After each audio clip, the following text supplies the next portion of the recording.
Hello, and welcome to a live pop culture on Deprogrammed with Keri Smith. I'm your host, Keri, and I'm here with Mystery Chris, my co-host. How are you guys doing? How are you doing, Mystery Chris? I'm hanging in there. How are you?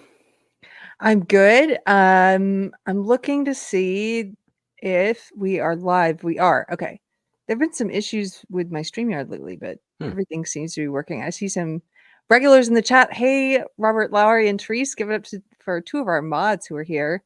Good to see you guys. I'm so stinky. I'm glad you guys can't smell things through the screen because I'm covered in sweat. Today we started power washing and painting the exterior of the house. And my husband's doing the power washing. Thank you to our friend Jonathan for letting us borrow the equipment. And then I'm doing the staining. And I was joking. I posted a picture of the progress. And I'm like, I am I'm imagining what can be, but I wish I were already unburdened by what is happening now. Can't wait Very to be cool. unburdened. Yeah, it's a dirty job, but it's Someone's exciting. got to do it. Someone's got to do it. We have to do it. We have to do this part to save money. So, welcome, guys.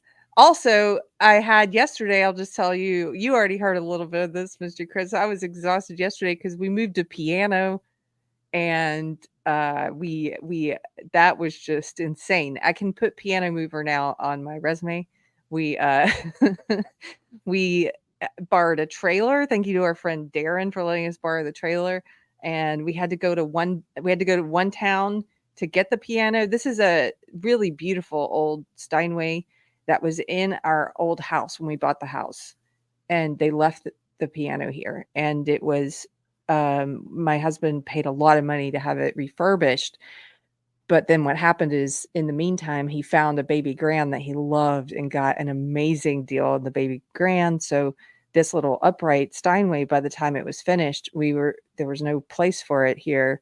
So we have loaned it to a hotel that we love in Comfort, Texas, and it goes great in their lobby. So we delivered the piano to them, and it was like a 7 a.m. to 10 p.m. endeavor. And just getting it off the trailer. We only had 3 men and me. I wasn't very useful. I was a little bit useful, not very.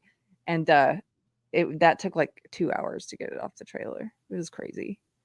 So So the cartoons lied. Is that what you're saying? how'd they lie? That the pianos are lighter and that's easier? You could just put some rope on it and then pull it up and then drop it on the Wile E. Coyote? Oh yeah, they lied. No, it's terribly hard to move one. I guess that's why there are professionals who do it and they're called piano movers. Yeah, you probably Pianist shouldn't movers. try. Yeah, Tiger was zero help, Therese. He just watched. He just came along for the ride. Typical. Um, well, welcome. There's been a lot of stuff in the news this week. There's a lot of craziness going on in the world. We are back with the pop culture every other Wednesday. Mystery Chris and I do this show. We just kind of hang out. We take a trip down memory lane. We pick a subject. Mystery Chris is a wealth of information about entertainment. And we just kind of take a look at pop culture through the lens of culture and different topics that fascinate us. And so tonight, we're taking a break from all the stuff going on in the world and we're talking about cable TV. What's tonight about? Tonight is about the rise and fall of cable TV and how nobody watches it anymore. Isn't that weird? It was so you had to explain this to me because I'm a little out of it when I was like, what do you mean by cable TV? And you were explaining, remember when there were all these networks and Remember when MTV actually played music? yes. So there was this explosion of cable TV networks and they were all specialized around different topics. So it was sort of like you can watch just the Lifetime channel. That was a channel I watched. Just the Lifetime channel if you want to watch bad made for TV movies about a woman who survives something and not without my daughter kind of not without there was all the flavor of women surviving and I love those. Anyway, Lifetime TV, TLC, History Channel, Bravo. I mean, there were tons of these channels. They were supposed to be specialized, and now it's kind of a wasteland. There's not that many people watching cable TV anymore, right? They initially had a very niche audience. They had very clear demographics. You know, music television was going after teenagers. Nickelodeon was going after kids. Discovery Channel was programming people with giving them programs based on nature and science. So they had a very clear idea of their target audience. But somewhere along the way, I think probably like started happening mid 90s, they started trying to appeal to a broader demographic. And you saw a lot of these channels start to embrace reality television shows, which we'll talk about, and they basically became interchangeable. A lot of these shows were shows you could find on any channel. Like the identity of that channel eroded significantly, and so we saw a rise with that. And then as streaming started to take hold, and a lot of these big corporations, Viacom and Paramount, Warner Brothers, who owned all of these streaming services, they started moving more of their productions and new shows to the streaming services, trying to get people to join them.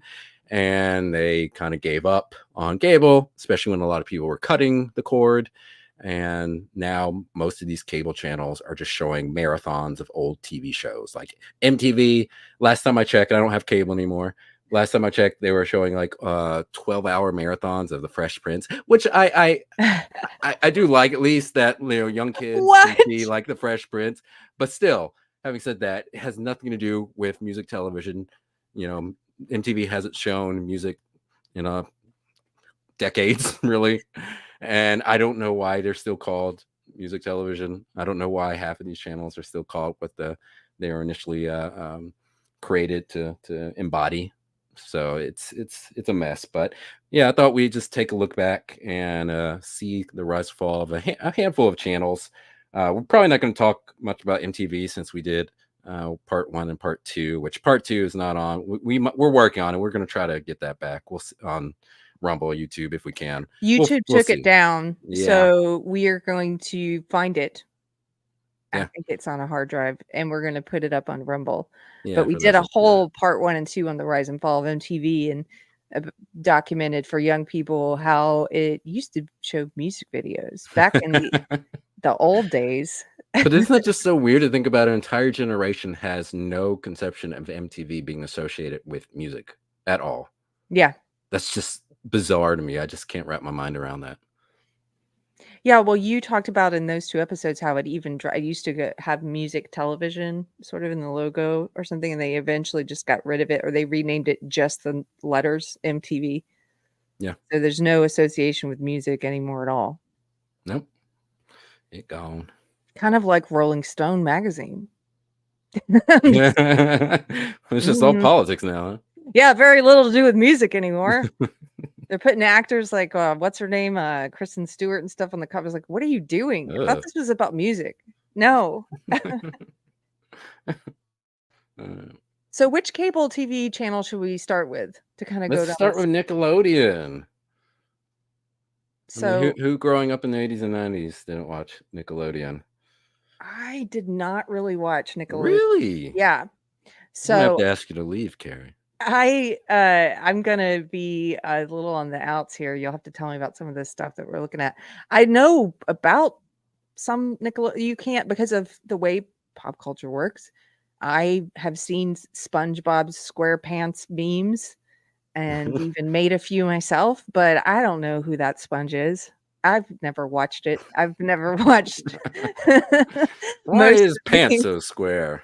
Yeah, I don't know.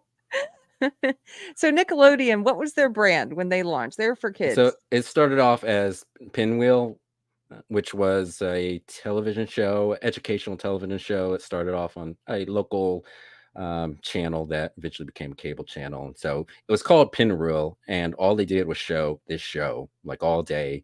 And there was no commercials, commercial free, up until 84, I believe. And that's when they rebranded and they brought in the Nickelodeon orange and all that. And uh, it became almost what it is today, even though it's changed a bit since the 80s and 90s. But this is the original opening of Pinwheel, the network. from 1979. Wow, and I noticed the chat, they are very familiar with this cable channel. Adam's like, Rugrats, Clarissa Tell All, Yes. Better. No, I've never seen any of those. Wow. Therese, Cat Dog, Rocco's Modern Life. Nope. Nope. Yeah. No idea what those are.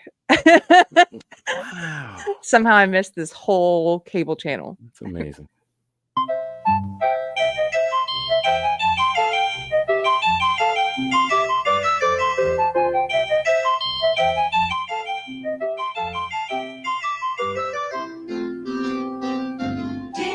Pinwheel, spinning around.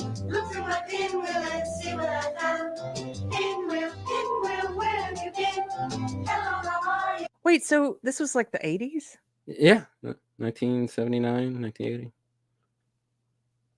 I know why I don't know any of this. Well, maybe not the later stuff, but the early stuff, we only had 3 channels where I grew up. We didn't even have cable TV. So, No, you didn't have cable. Well, that explains it. yeah. And may I come in?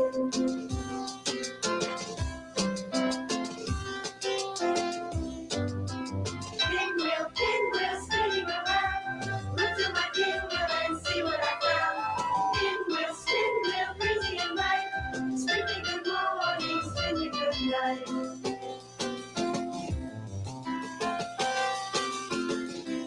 Pinwheel. It is kind of funny. I was thinking how initially Pinwheel was just playing that show all day, and basically Nickelodeon's kind of turned into that, where they just play one show all day, like SpongeBob or Paw Patrol. Like, so it's kind of come full circle in a way. It's come back to that. Yeah. I've never seen. Did you watch Pinwheel? No, that's before my time. Oh, okay. This is creepy, says Lily. Sally. We are not a cult. So that's how it started. But I don't think that's what people know Nickelodeon for. Mm-mm. Go to You Can't Do That on Television. Okay. So that's probably like the first big show that Nickelodeon had. And this is where they got the idea from about sliming people, where they dropped the green slime on people. This was first featured on this show. Now, sliming people has become, I mean, that's a mainstay because there's a lot of very big YouTube channels that are targeted at kids, like kids channels on YouTube where they do stuff like that, like fill a house with slime. And that sort of stayed. I don't know why people are fascinated by slime. Okay. You can't do that on television. Those damn kids and their slime.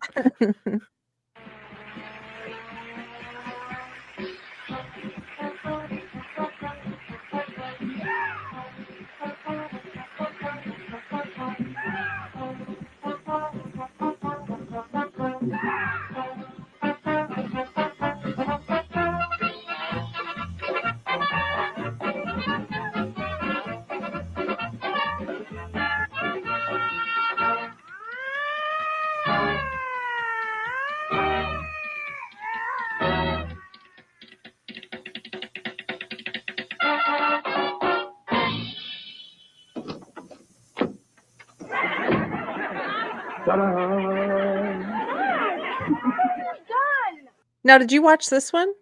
Yeah, I saw it in syndication reruns. So it's like a sitcom for kids? It's more like a sketch comedy show for kids. And that intro is clearly inspired by Monty Python. I was going to say Monty Python vibes. Yeah. 70s vibes. Randy Wallen, thanks for hanging out with us tonight for $5. Thanks for the super chat. Says, I'm with Keri. I have no idea what any of this stuff is. But this is a great respite from the insanity of the day. Look forward to you all day. Oh, that's so nice to hear. It's what we want to be. We're just going to World's have fun. crazy. The world's crazy. We're just going to hang out and look at old TV. Yeah, that's what I do like every day. I'm not watching The Acolyte anymore. Come on now. I know this is what. See, here's the great thing about you, Mr. Chris. If we weren't even doing this show, you'd still be doing this tonight. Yeah, I would. You'd be like, we're looking at old episodes. I love it. Sending me weird things to look at. Okay, you don't have to play anymore if you don't want. But yeah, I just wanted to show an example of early Nickelodeon. Let me see this. I'm gonna skip ahead. Actually, this isn't all that bad, except I hope I've got it right. I mean, maybe the girls aren't allowed to wear skirts in this fashion. Maybe they're supposed to wear pants or something. Maybe they're not supposed to wear the top.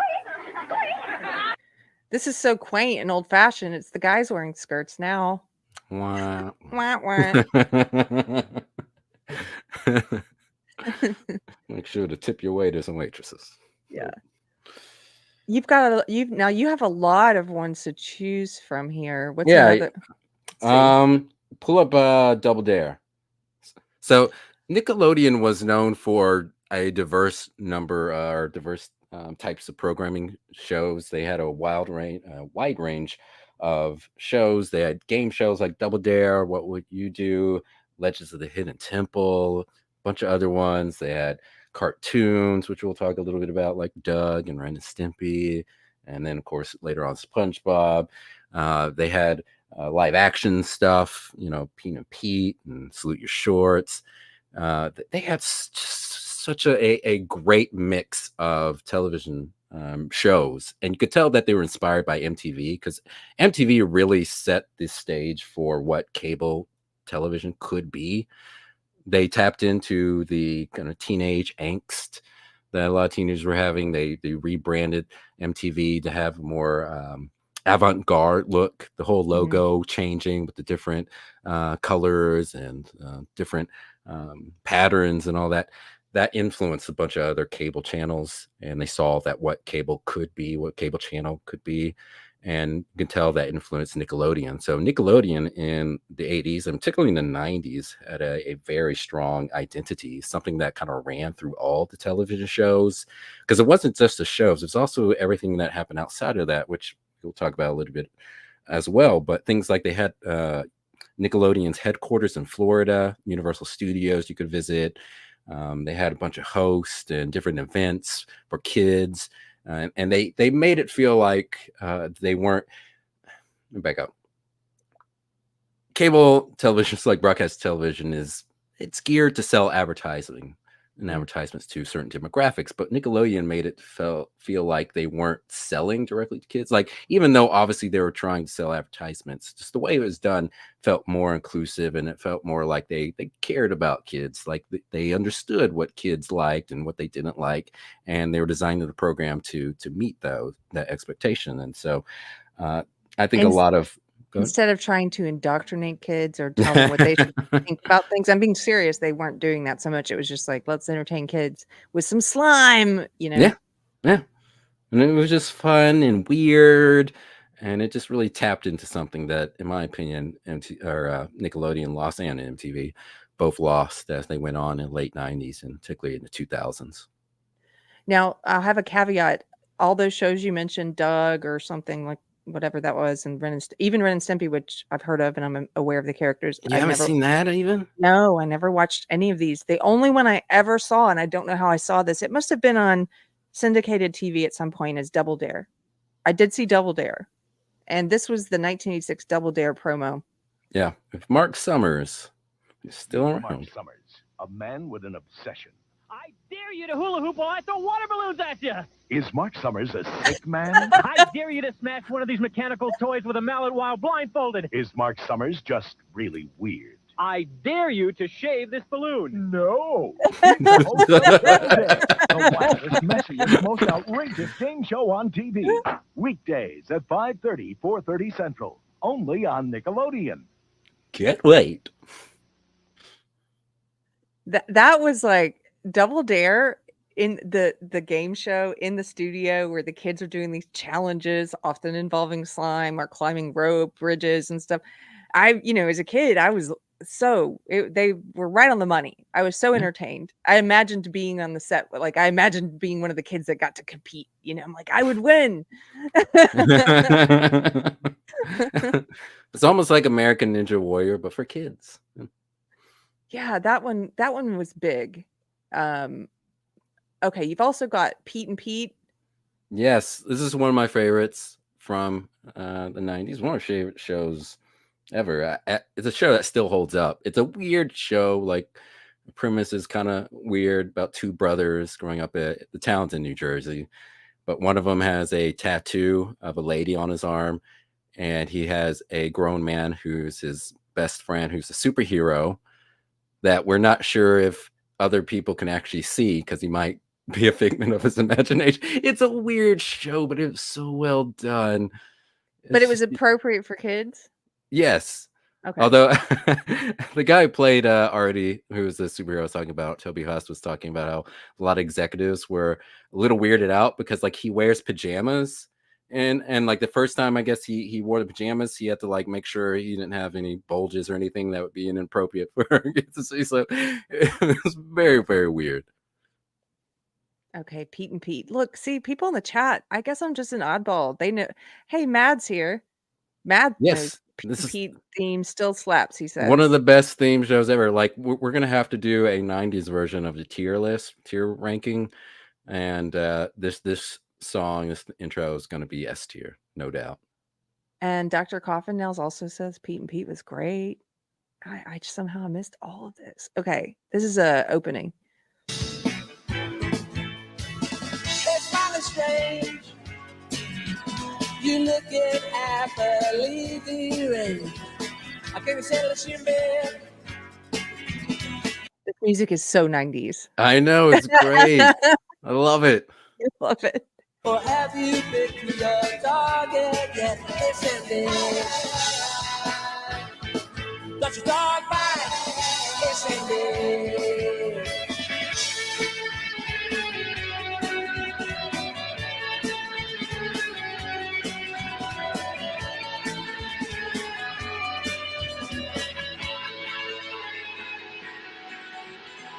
It's in there. Got your dog bite. It's in there.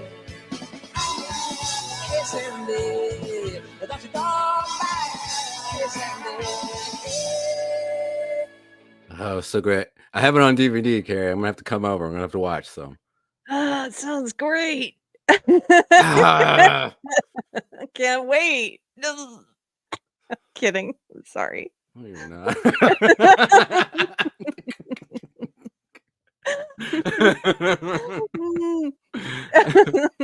Uh, Sandra says, I have no idea, Carrie. That's why I come here to learn what influenced generations. Well, that's a good point. So what would you say that this shows like Pete and Pete? Because even though I didn't watch it, I get a real 90s feel from it just from the music. And the way they do the opening sequence and what would you say were the themes of that show? If you're a kid watching, you said it was appropriate for kids. It's not like a lot yeah. of kid shows today. So what would you get from it? The core of the show is about the relationship between the two brothers, and you see the brothers that at times they're at odds with one another, but at times they grow really close. And it's just it's a like I said, a weird show. It's got a great sense of humor, very offbeat, strange. That kind of appeals to me. Yeah, you can tell. But it's just a well-written show, and it holds up to this day, in my opinion. And they had a lot of guest stars on it, a lot of musicians, and star Steve Buscemi was in an episode. Oh, They had okay. I think Kate Pearson from B-52s was in it. Michael Stipe from REM was in it. Iggy Pop was in it. They brought in music people. Yeah, a lot of celebrity cameos in it, but it just epitomizes the 90s and Nickelodeon to me. Yeah, people in the Mad has to leave, but he said it's blowing my mind you don't know this stuff. I know. Oh, well, I'm definitely finding some good time for us to watch this for a video. Carrie, be open-minded. I'll be open-minded. Open your mind. Mom had a plate in her head, asked Randy. Yes, she had a plate. She could pick up radio transmissions. Really? Yeah. It does sound kind of like a weird 90s show. All that. And this is where we have to briefly comment on the dark stuff on Nickelodeon. So All That was sketch comedy show that ran from I think 94 to 2005. And this is where Keenan and Kel got to start. You know, you remember Keenan and Kel? Did you? I mean, you know who Keenan Thompson is, obviously. Oh yeah. Yeah. Keegan Thompson, yes. Kenan Thompson, yeah. Kenan Thompson. Wait, from SNL? SNL, yeah. So he got his start on the show, and Oh. the show got a spinoff called Kenan and Kel. It's him and another guy. Which, if someone had told me back in 1998 that one of the two was going to be on Saturday Night Live, I would have thought it was going to be Kel. But nope, it's Kenan, and not Kenan just being on Saturday Thompson, Night Live, being on Saturday Night Live for 20 years. he's one of insane. my favorites on SNL. Even through all the years where SNL hasn't been very funny, he remained funny. Mhm. But no, I had no idea where he got his start. I never heard of Kenan and Kel. Yeah. But this the dark thing. So there was some. We're on YouTube, so we gotta be careful with the language. There were some people who took advantage of children, put it that way. Yeah, Yes. very bad way. And some of them were associated with this show. There were about 2 or 3, I think, people who were convicted who worked at Nickelodeon. The main guy who ran the show, Dan Schneider. There's Dan no. Schneider. Yeah, there was no court cases or anything, so any impropriety, sexual impropriety is alleged. So we gotta be careful. I say alleged, but yeah, there was definitely some weird things as the various shows went on. Not just in all that, but some of the other shows in the 2000s where you can see that kids were. There are certain scenes where kids would be doing sexual gestures, but they were done in a way where the kids wouldn't know what it is, but like an adult would. Like, on iCarly had Ariana Grande, who was, squeezing a potato, trying to get juice out of it and look like a penis. And it's just very obvious, like what the adults were doing, these kids. And it's just pretty gross. But anyway, We should mention, if you're interested, I haven't seen it yet, but I intend to watch it. There is a documentary out now called Quiet on Set, yes, I watched it. So and that's yeah, about a lot of the allegations of child abuse on the Nickelodeon correct. stages. Yeah.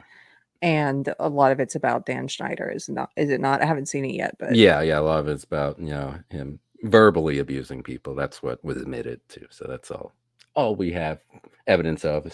So, but aside from that, all that was a very popular show and one I enjoyed watching as a kid. But it's very 90s, this intro. And what kind of show is this? Sketch comedy show. Okay. Fresh out the box. Stop, look and watch. Ready yet? Get set. It's all that.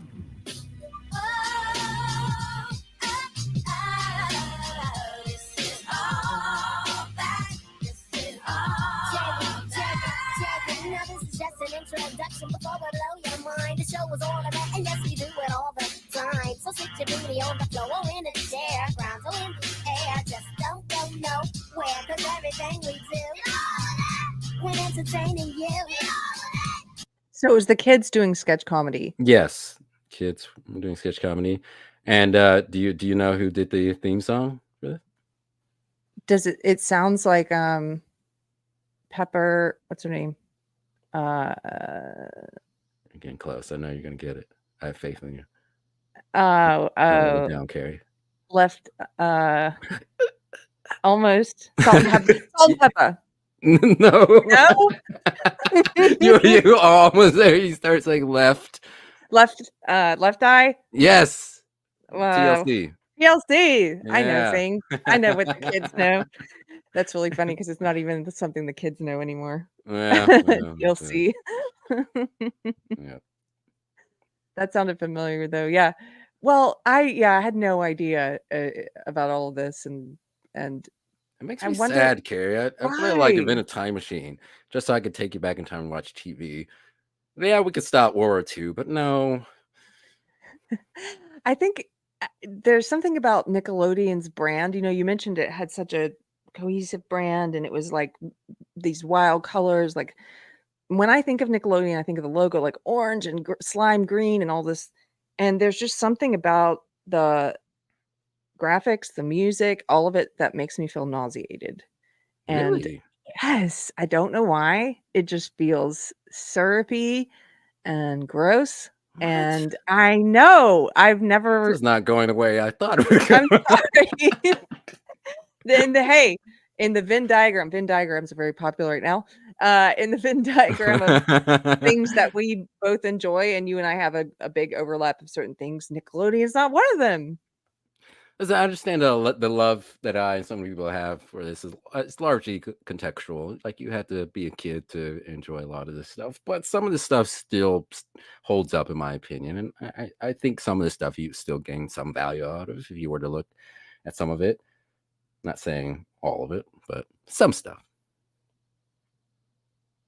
Okay, Keenan and Kel. So this is where Keenan got his start. Yes. Yeah, this was a spin-off from all that. And this one was a scripted, sitcom with Keenan and Kel. And you could see young Keenan as a promo for the show. Before SNL. Hey everyone, Kel and I've got our very own show on Nickelodeon. It's called Keenan and Kel. We hope you'll join the millions of kids that'll be out there watching. Millions? Yeah. They'll be tuning in all across America to see us. That's you and me. On our show on Snick. See, all eyes will be focused directly on us, right? I don't feel so good. What? Kel? Don't miss the premiere of Keenan and Kel starting October 12th, only on Snick. It's great. You love this one. I liked Keenan and Kel. I remember as a kid, I went to Universal Studios and saw the set that they filmed on. It was really cool. So Kel, like I said earlier, he tried out for Saturday Night Live, but it went horribly wrong, and that's why he's not on the show. What do you mean it went horribly wrong? So his audition, when he auditioned for it. But is there a story behind that? He just flopped? Yeah. Nobody was laughing. Like, I think he tried to do something with a table, and the table like fell over, and it just went horribly wrong. Oh, it's terrible. Yeah, poor Kel. But hey, he's in Good Burger too, which is a spin-off of one of the characters from all that. That's not very. I know. I'm trying to give some context to it. Oh, man, that's probably what his friends say when he's feeling sad about the way things went. If he does, hey, Good Burger too. Stop it. Remind me of the two Corys. You ever see that reality TV show with Corey Feldman and Corey Haim? And yes. Lost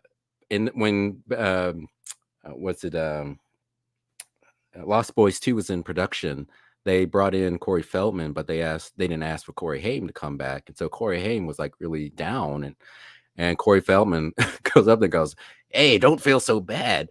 When they asked me not to come back for Ninja Turtles 2, I felt pretty bad too." And I was like, I don't know if that's a good antidote to be telling your friend you didn't come back for Ninja Turtles 2. Okay. It's not the same. It's not quite the same. Therese said she saw a lot of this when her kids were watching it. Like SpongeBob, probably. Yeah, I never saw SpongeBob, so this is new for me. SpongeBob is still on the air. They're still making new episodes. The other thing about the kids programming back then is, aside from like I said, it's just the colors and the sound. It's so loud. These kids are loud like, cartoons and their bangs, pows. Loud and garish and just. I think I've always been an old lady at heart. For SpongeBob SquarePants! I'm ready. SpongeBob SquarePants finally premieres on Nick this Saturday morning at 10/9 Central. Be there and be square! Never got into SpongeBob. But that show's huge because, like I said, that's one of the few on this list you gave me that I've heard of. Obviously, I've seen all the memes. I mean, SpongeBob became a cultural icon somehow. People love that show. Was it adults watching it too, do you think? Yeah, there were some adults watching it. I mean, especially for some of the people who grew up watching Ren and Stimpy, I think a lot of people liked it because it sort of had that strange sense of humor to it. It's just a weird show. And you don't have to go. I know we got a lot of stuff to go through, so it's up to you if you want to pay more from Nickelodeon. Well, this one I've heard of, iCarly. Yeah, it's the one of Ariana Grande. Oh, okay, that's where she came from. Okay. Yeah. So many of these child stars from Nickelodeon went on to become singers or in SNL, like comedians or what have you. And Yeah, Nickelodeon, Disney. Yeah. Oh, I don't think it's. But this fall, Miranda Cosgrove stars in her very own brand new Nick show, iCarly. This is Carly Shay. She has an off-the-wall best friend. Here's an idea. What? Stop doing bad things! An odd older brother. I made it into a squirrel. An obsessed neighbor. Were you just looking at your peephole waiting for me to come home? No. Ready? Yes. And a red-hot web show. This is our very first webcast of a little show we call iCarly. Where she can do, see, and show anything she wants. In fact, next week, Carly's going to take... I just have to stop it. It's so I loud. know. I think Ariana was actually in another show. Or was she on it? I can't remember. Oh. I think she did. She was on iCarly. But see, the thing is, this is when, in my opinion, Nickelodeon kind of went south, because this is when it started, again, trying to appeal to I don't want to say a broader demographic, but when the shows on Nickelodeon and Disney Channel became interchangeable, that's when you kind of knew Nickelodeon lost its identity. It had a very distinct identity. A lot of shows we talked about and other shows you haven't seen, but maybe you'll see soon, were very distinctly Nickelodeon. Like, you could tell this belongs to Nickelodeon, and it fits the brand, just a weird, zany cartoon. But a lot of these live action shows and these kind of sitcom for kids, they all, in my opinion, just kind of seem the same. Because, like, prior to researching this episode, I couldn't have told you what channel iCarly was on. I was like, was that the Disney Channel? Was that with Hannah Montana? I can't remember. It all blended together. And so Nickelodeon, I think, just kind of stopped innovating, especially when they lost the president. They have Geraldine, I forget her last name, who left in '96. But I think they just kind of stopped and just became more corporate, with just like a lot of other cable channels. And it just became stale and not unique. And nothing much going on now. Yeah, except 12-hour blocks of SpongeBob and Paw Patrol. Just reruns. It's kind of crazy. That's so weird to me. Let's move on. We don't want to spend all of our time on Nickelodeon. Let's look at another cable channel that had a very distinct brand at the beginning. How about BET? Now, BET premiered in 1981 or 83. And we've got a couple of station IDs here to show you. This is back when us blacks respected ourselves. Oh, no. What happened? That's what I ask every day. But I just wanted to, like, as we show a little bit from BET, classic BET, I want to show you just like how like dignified and diverse the music was. It wasn't just hip hop and hip hop culture. It was a wide range of music. But just show this promo from 1982.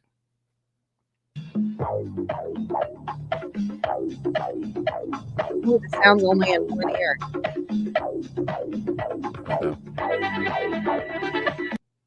This promo is just music. That's not it's just music. That's great it. Early 80s music. It sounds like what Max Rebo would be playing on Jabba's sail barge. It's great. And you just love that? Yes.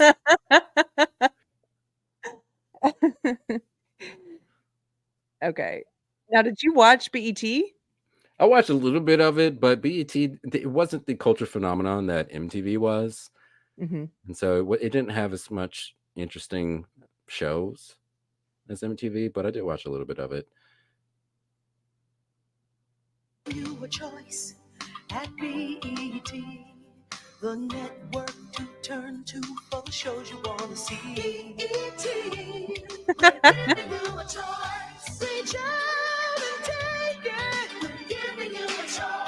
Go ahead and make it. We're giving you a voice. You can't mistake it. We're giving you a choice. Okay, I didn't even see this commercial back in '89, but it's causing some nostalgia in me. I just missed this time period. It was even the song they chose for their commercials is uplifting, and it's it's kind of cheesy. Everything's a little cheesy, but it's positive. It's like, the shows you want to see, and it's just this positive vibe from it. Nobody's shooting anybody. Women aren't shaking their ass everywhere. Well, maybe she is in that screen down there. I don't know what she's doing. I don't trust her.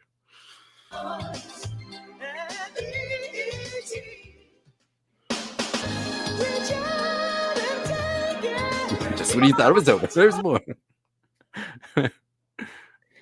Just when I thought it was over, it keeps going. The irony is they're not giving you a choice, Keri. Yeah. Mm. So I like that. I like the like I said, it's like this hopeful, ambitious, aspirational kind of branding to that. Mhm. Yeah. And go ahead. Well, BET, when it first started, they were targeting black middle class. It started out as a block on the Madison's Garden Sports Network, which later became USA Network, and then it became its own channel. But as you can tell with a lot of these shows, these commercials, that they're going for a specific demographic amongst blacks. And somewhere along the line that changed. And I think that changed before it was sold to Viacom, because it was started by a black billionaire, Robert Johnson, and he sold it in 2001 to Viacom, which also owns MTV, VH1, and the rest. But I think it started changing before that, because I think the culture started changing, where the hip hop, in terms of the music and the hip hop culture, really started becoming the quote unquote black culture. Mhm. And I don't know how organic that was versus how much corporate interests push that type of I was culture. going to ask you, what's your take on that? Because I always got the sense that corporations were pushing that this is what black people like. This is I think black culture. I think it's a little bit both, because I've told you before in the past my theory about the 80s and 90s in terms of a lot of the music, the advertising, movies, how it's all supercharged by this push to kind of censor music, rock music and rap music in particular. And I think that kind of appealed to kids and teenagers that had that kind of anti-authority aspect to their identity. And gangster rap, particularly NWA, or more vulgar rap like 2 Live Crew, which we talked about I think it was the first episode we did, Pop Culture. We talked about how they got arrested for performing in Florida for, their vulgar lyrics. Well, I think that kind of supercharged the music and the culture, and that kind of appealed to the demographics that the studios wanted to target. And so I think they capitalized on that and started pushing that more and more of that, and it just kind of became the dominant culture for quote Yeah. unquote black music. Because I always tell you, especially when I'm drunk, that I ask you that question: what happened to black music? And I think black music died in the mid 90s, like 95, 96, and I think that's right around the time when not only was gangster rap, which I do like a lot of gangster rap, I'll be honest, but I don't put it on the same level as classic black artists like Aretha Franklin or Al Green, Sam Cooke, and all Marvin Gaye. that. Yeah, there's just no comparison to all that. But still, having said that, I think it's something changed in '96, and my theory is that the Telecommunications Act also played a role in this. How it allowed media companies to buy up more radio stations and to consolidate various stations. And then they could really dictate the type of music that we had to choose between. They'll take like 30 songs, and that's all you have at any given time. And so they really dictated what music was, popular. And that's when you saw the rise of boy bands and Britney Spears and all that. And so I think music and pop culture as a whole just kind of went downhill after that. Because I think in combination with advancements in technology, the internet, and with DVDs and giving people more options of things to watch, I think kind of took eyes away from television. And that's when a lot of these television networks really started trying to reach broader demographics, or in case of MTV, pushing the more gangster rap type culture. Almost like the more explicit, the more clickbaity, Yeah. people might be watching it, The and controversy. controversial, Mhm. and like you said, they really leaned into this whole idea of explicit, when they came out with, we've talked about this before, when they came out with the labels for CDs of explicit content, it became like a badge of honor. Yeah. Where people would like try to get that on there, and even if they didn't get one, like I know there was one comedian I worked with where we would just put that on there we weren't told to. It was like, put the explicit content thing on there because that's gonna be when people will want to listen to it, Yeah. it went the other way. Okay, so what is this? This is a compilation of commercials from BET. Did I put that there? I don't know if that's yeah, maybe I queued it up somewhere. I can't remember why I put this in here. Well, you were saying something about you could tell from the early commercials the demographic that they were targeting Yeah. with the network. Yeah. I like old commercials. Can we watch just a couple of them? Yeah, let's watch a little bit. Okay. Brought to you by Brought to you by, here's our commercial break from BET 1988. Nails. Introducing Lee sculptured nails, long-lasting like salon nails, but affordable because you do them at home. Wait a minute. Just glue His hands are white. brush. Hey, don't do the brown bag test on these hands. Don't. If you can polish your nails, Oh you yeah, can you're right. enjoy Lee sculptured nails like nothing was ever used before. This American city is beautiful, diverse, fashionable, and fun. Come explore the nation's capital on the next Going Places at 8:30 p.m. East. Smoke some crack with Marion Barry. In the Going Places, that was a show. I guess it clearly didn't go anywhere because it didn't last very long. That's Thursday nights at 7:30 Eastern on Black Classic. Look at that. Yeah. Black classics, and they showed old like silent films and stuff. That's cool. Now Black Classic is Scarface with Al Pacino. Stop it. No, that's what young people think. No.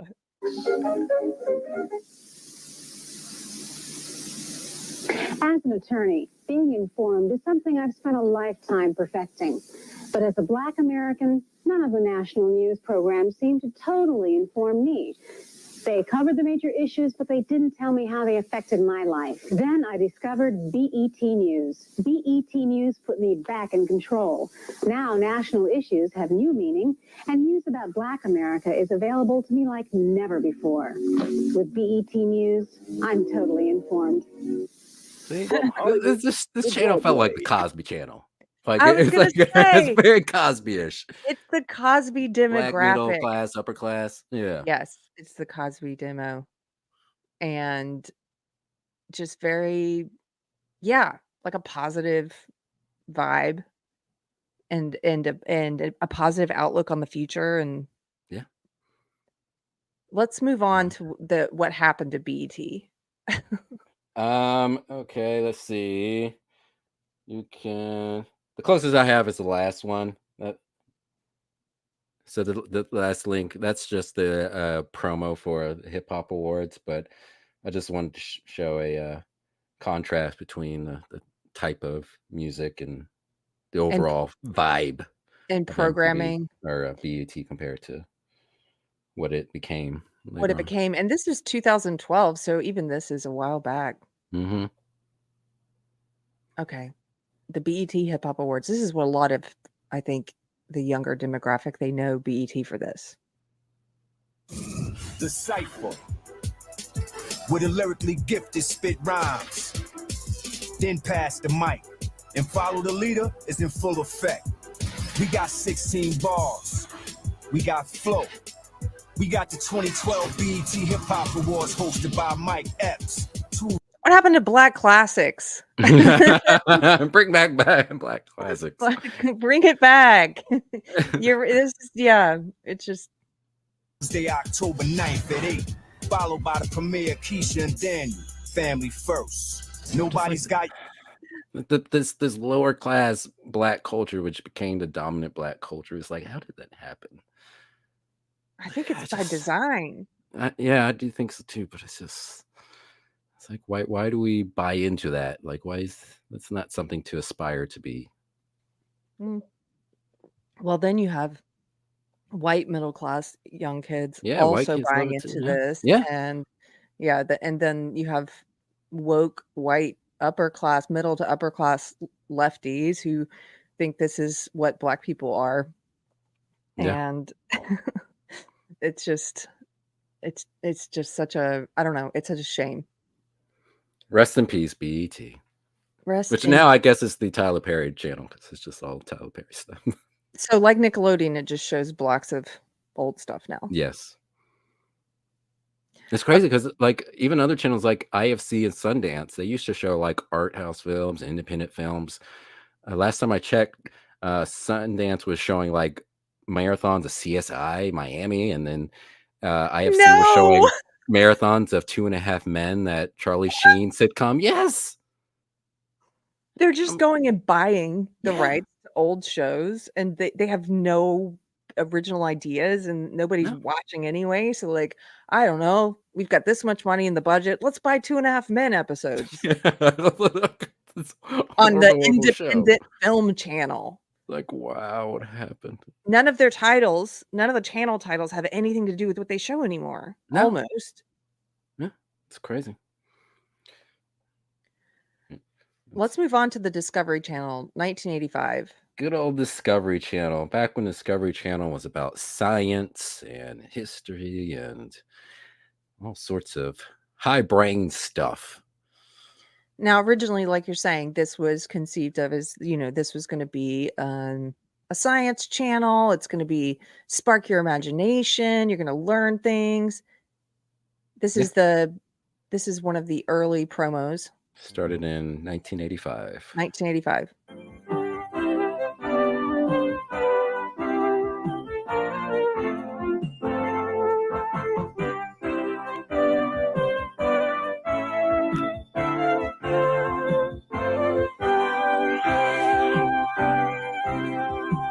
Okay, so I'm affected by this world that we live in now, where I want things faster. So already I'm like, this is taking too long. It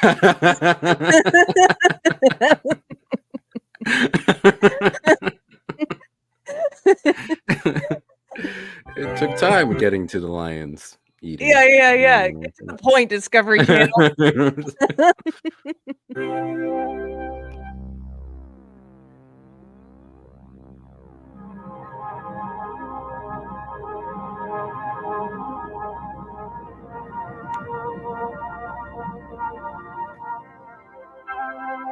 Watch for the new light on the horizon. Share in its discoveries.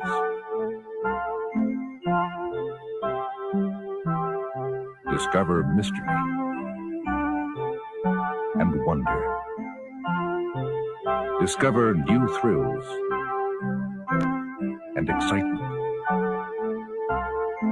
Discover challenge and triumph. So originally about science and discovery. It's right there in the name. Yeah, they had a lot of nature documentaries, obviously documentaries about science, but they also showed some shows from Soviet Union, like Soviet Union news, which is weird, but they did. So that was an interesting mix. But what I remember is from the 90s, growing up watching some of the shows there. And so there's two shows in particular that I love that have to do with technology. Before we show those, we can jump around on this promo reel of course. from 1987, because this is it's very long. Yeah, it's really long, but it includes clips from some of their shows, so you can get like a taste of how it was all about science and learning things.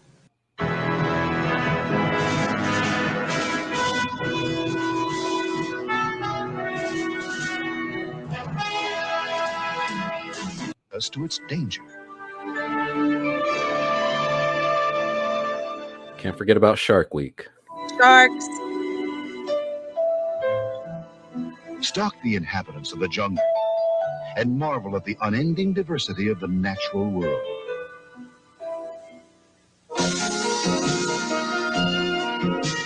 Stop the music. It's cheesy, but again, this is so cool. This is like, okay, do you want to learn about animals in Africa? Do you want to learn about sharks? Do you want to learn about astronauts or adventure? This is our whole adventure section where we're going to show you all these people who are great at skydiving and windsurfing, and we're going to take you to places like Antarctica. It runs beyond the ordinary. And rock climbing, and it's just, and then history. This is what you were talking about. Look at this. Closer to home.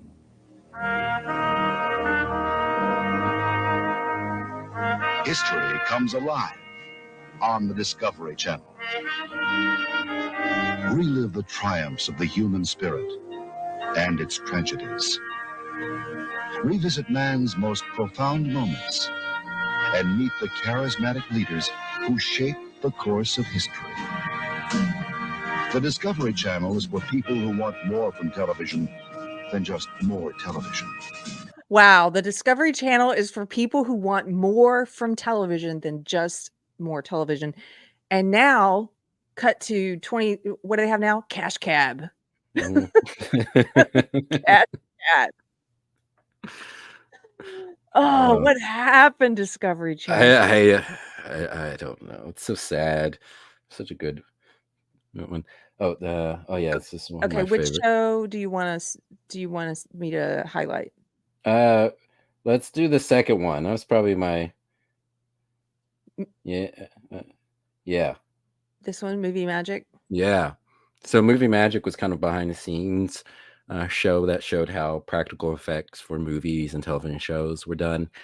And I just miss everything about this. I miss practical effects. Like I know CGI, there's some great things you can do with CGI, but there's just something about practical effects that's just, I don't know how to describe it. It's something tactile you can sense through the screen. Like it actually feels like it's in the scene that you're watching, where so much CGI just feels cartoony. And I know the best CGI is the CGI you can't tell CGI, but there's still a lot CGI that still doesn't quite work, in my opinion.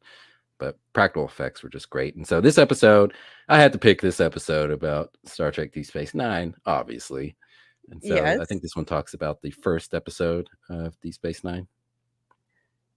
Ann Pinkova from Politically Incorrect Knitters is in the chat. She says it was peak Discovery Channel when you could watch Mythbusters, How It's Made, and Dirty Jobs all in the same day. Then it got stupid. And Therese, I do like Cash Cab though. Some of these shows, like, some of Yeah. them do have some entertainment value, but still they don't have anything to do It's with. not for the brand. It's not what the brand was. Yes. It may still be entertaining. There's a reason they're showing it, but Right. it's not what they said they were going to be doing. Model out of wood for Gene's approval. And once he saw it, he made some changes. And from that point on, I made the large model, which was 4 times the size of the smaller one. And we're talking about the large one being 12 feet long, give or take a few inches. When Star Trek The Next Generation exploded on the scene in 1987, effects supervisor Rob Legato was called in to create the effects for the updated version of the classic series. Legato and fellow supervisor Dan Curry manned the bridge for the first 5 seasons of The Next Generation. Their spectacular work on that series earned them Emmy Awards in 1992. One of the biggest challenges working on Star Trek You don't have to show you more, but I just want to you have show a little bit of that. All those episodes are on YouTube if anybody's interested in checking those The out. Movie I think they're in Magic. in HD. Someone put them up in HD, which is nice. But yeah, they go through a lot of stuff. There's one that talked about the practical effects used in Terminator 2, and also about the CGI, the early CGI, which in my opinion still holds up. The T-1000. Yeah, it was fun. Okay, Mythbusters. This is one that I've heard of. You've never seen it though. I may have seen a clip here or there, but I didn't tune in to watch it. Yeah. So Mythbusters came out early 2000s, and this was when Discovery Channel, just like a bunch of other channels, started showing more reality-based shows. And so Mythbusters about a group of scientists, inventors, and stuff that would basically test myths and kind of what do you call them? Disprove certain myths. Investigate, see if they were real. Yeah. Here comes chaos. The name of this game is differential pressure. I love it. Is this the first Terminator you've ever cooked? Science isn't always pretty.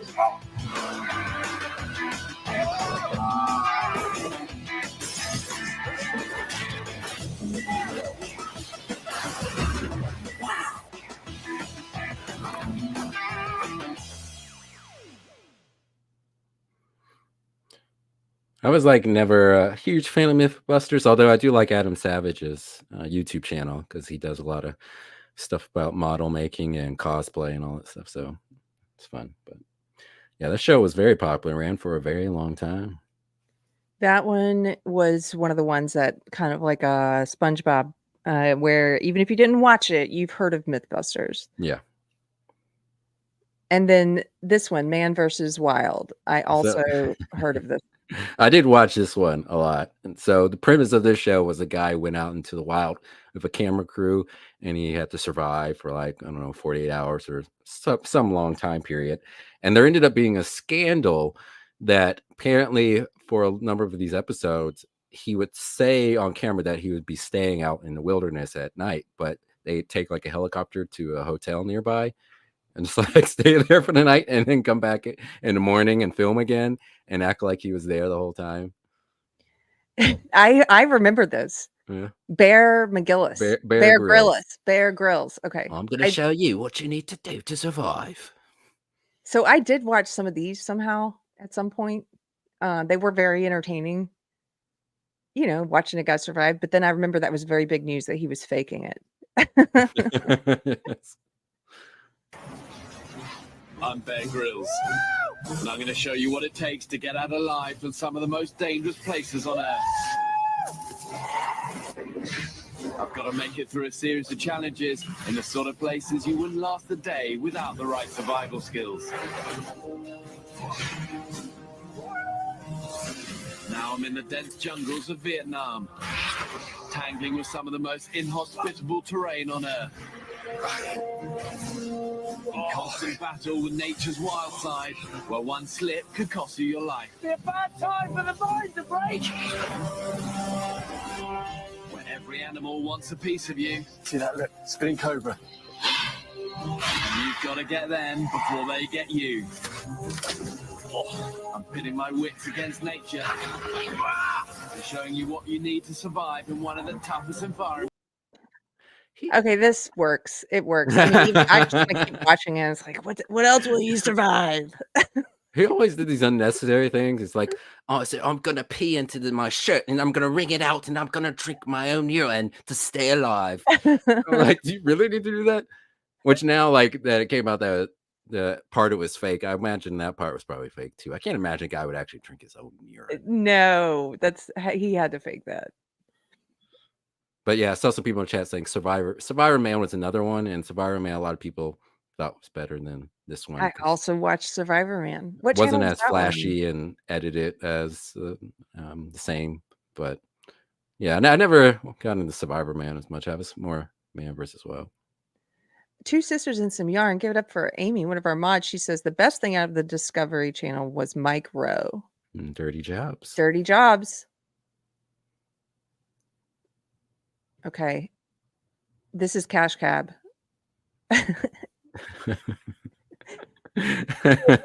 Just a little bit. This is the Discovery. They should at least try to have like someone dress up as a lion in the back of a cab. Like try to be a little bit like what Discovery Channel used to be like. Every night, 13,000 cabs hit the streets of the city that never sleeps, but only one of them pays you. Climb into the cash cab and I'll quiz you all the way to your destination. As the meter clicks, the questions get harder and the stakes get higher. If you get stumped, you can shout out for help on the phone or off the street. Okay, this is a great premise for a game show and winning money and all that. But again, Discovery Channel? Yeah. Why? It's the wrong channel. It's Like the I don't have wrong a problem with the show. It's just wrong channel. Yeah. Wrong channel for this show. Somebody asked if we're doing TLC. Well, funny that you asked. Amy asked if we're doing TLC. So TLC is another one where right in the name, a lot of these channels, you know, they would have it right in the name what they were. Like Discovery Channel, it's about discovery and science. The music television, MTV, we're going to show music videos. And then, of course, as you got down the road, they would start becoming about something else. Those shows the quality would suffer, or they would go to more extreme clickbait kind of reality stuff. The Learning Channel is one of these. It's a TLC, children, just so you know, young people, it it stood for the Learning Channel. You don't learn nothing watching it now. What is this first one that you have?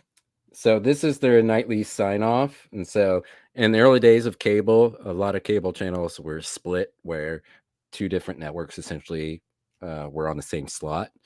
And so TLC would broadcast during the day, and then another channel would broadcast at night, which would show old movies. And so this is the sign off from TLC, and then it shows the beginning of the other channel that would start broadcasting afterwards. I love how this is so old fashioned. I love how it just looks so low budget, and it is, it's old. But the way they're promoting on their sign off, like, here's the shows we have coming up. The Millionaire Maker. Tomorrow on TLC. I can't wait for that. Look at this. What is What's New? That's a sewing show. Oh. Funny Fannies. Surprised nobody is taking that title. Made a new show called So What's New. Or a YouTube channel. It's got to be somebody who's brought that back in some form or fashion. What is Funny Fannies? I want to learn about that. What is the TLC? Did anybody watch Funny Fannies? TLC at night. That's what it is. Was it funny women named Fanny? Look at that, Fanny. Isn't that funny? What about this one over here? I have no idea what that was. Okay, anyway. So they have the smooth jazz, yes, and they go on. Look, we're going to show why in the world. Like, they have their whole whitewater canoeing. This is everything that's coming up. And then here comes the intro sign-off? or the sign off. Yeah. This concludes. They misspelled tongue. A Did they common, really? yeah, Maybe it's too expensive to go back and correct. a common tongue. The Learning Channel's programming for today. We invite you to join us again tomorrow morning at 6 a.m. Eastern Time for another enjoyable learning experience. Career skills, self-improvement, leisure activities, and college telecourses. We're the Learning Channel, cable television's adult learning network. Oh.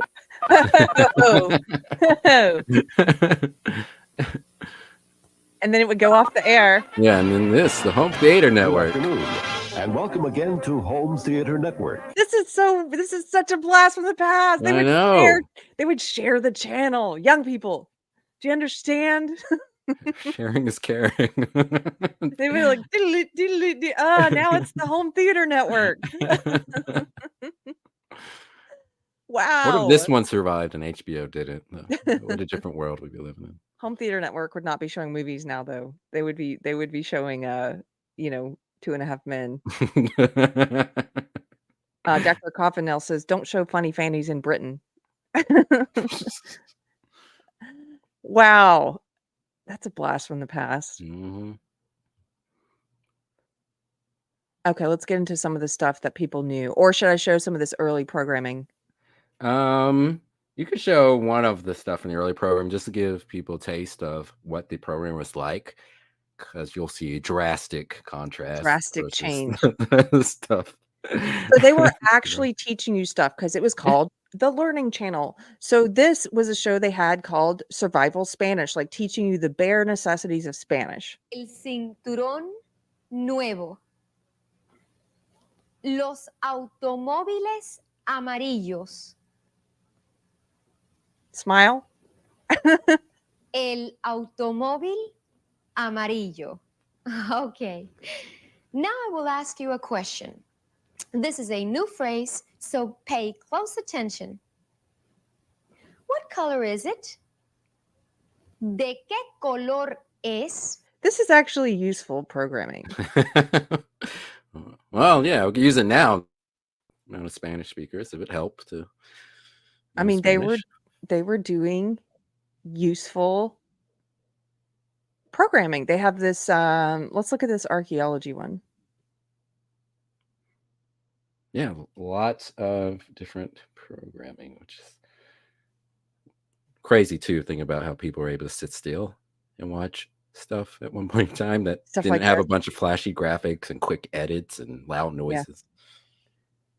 Yeah, so this is their archaeology show. The tombs of ancient Egypt to the lost cities of the Maya.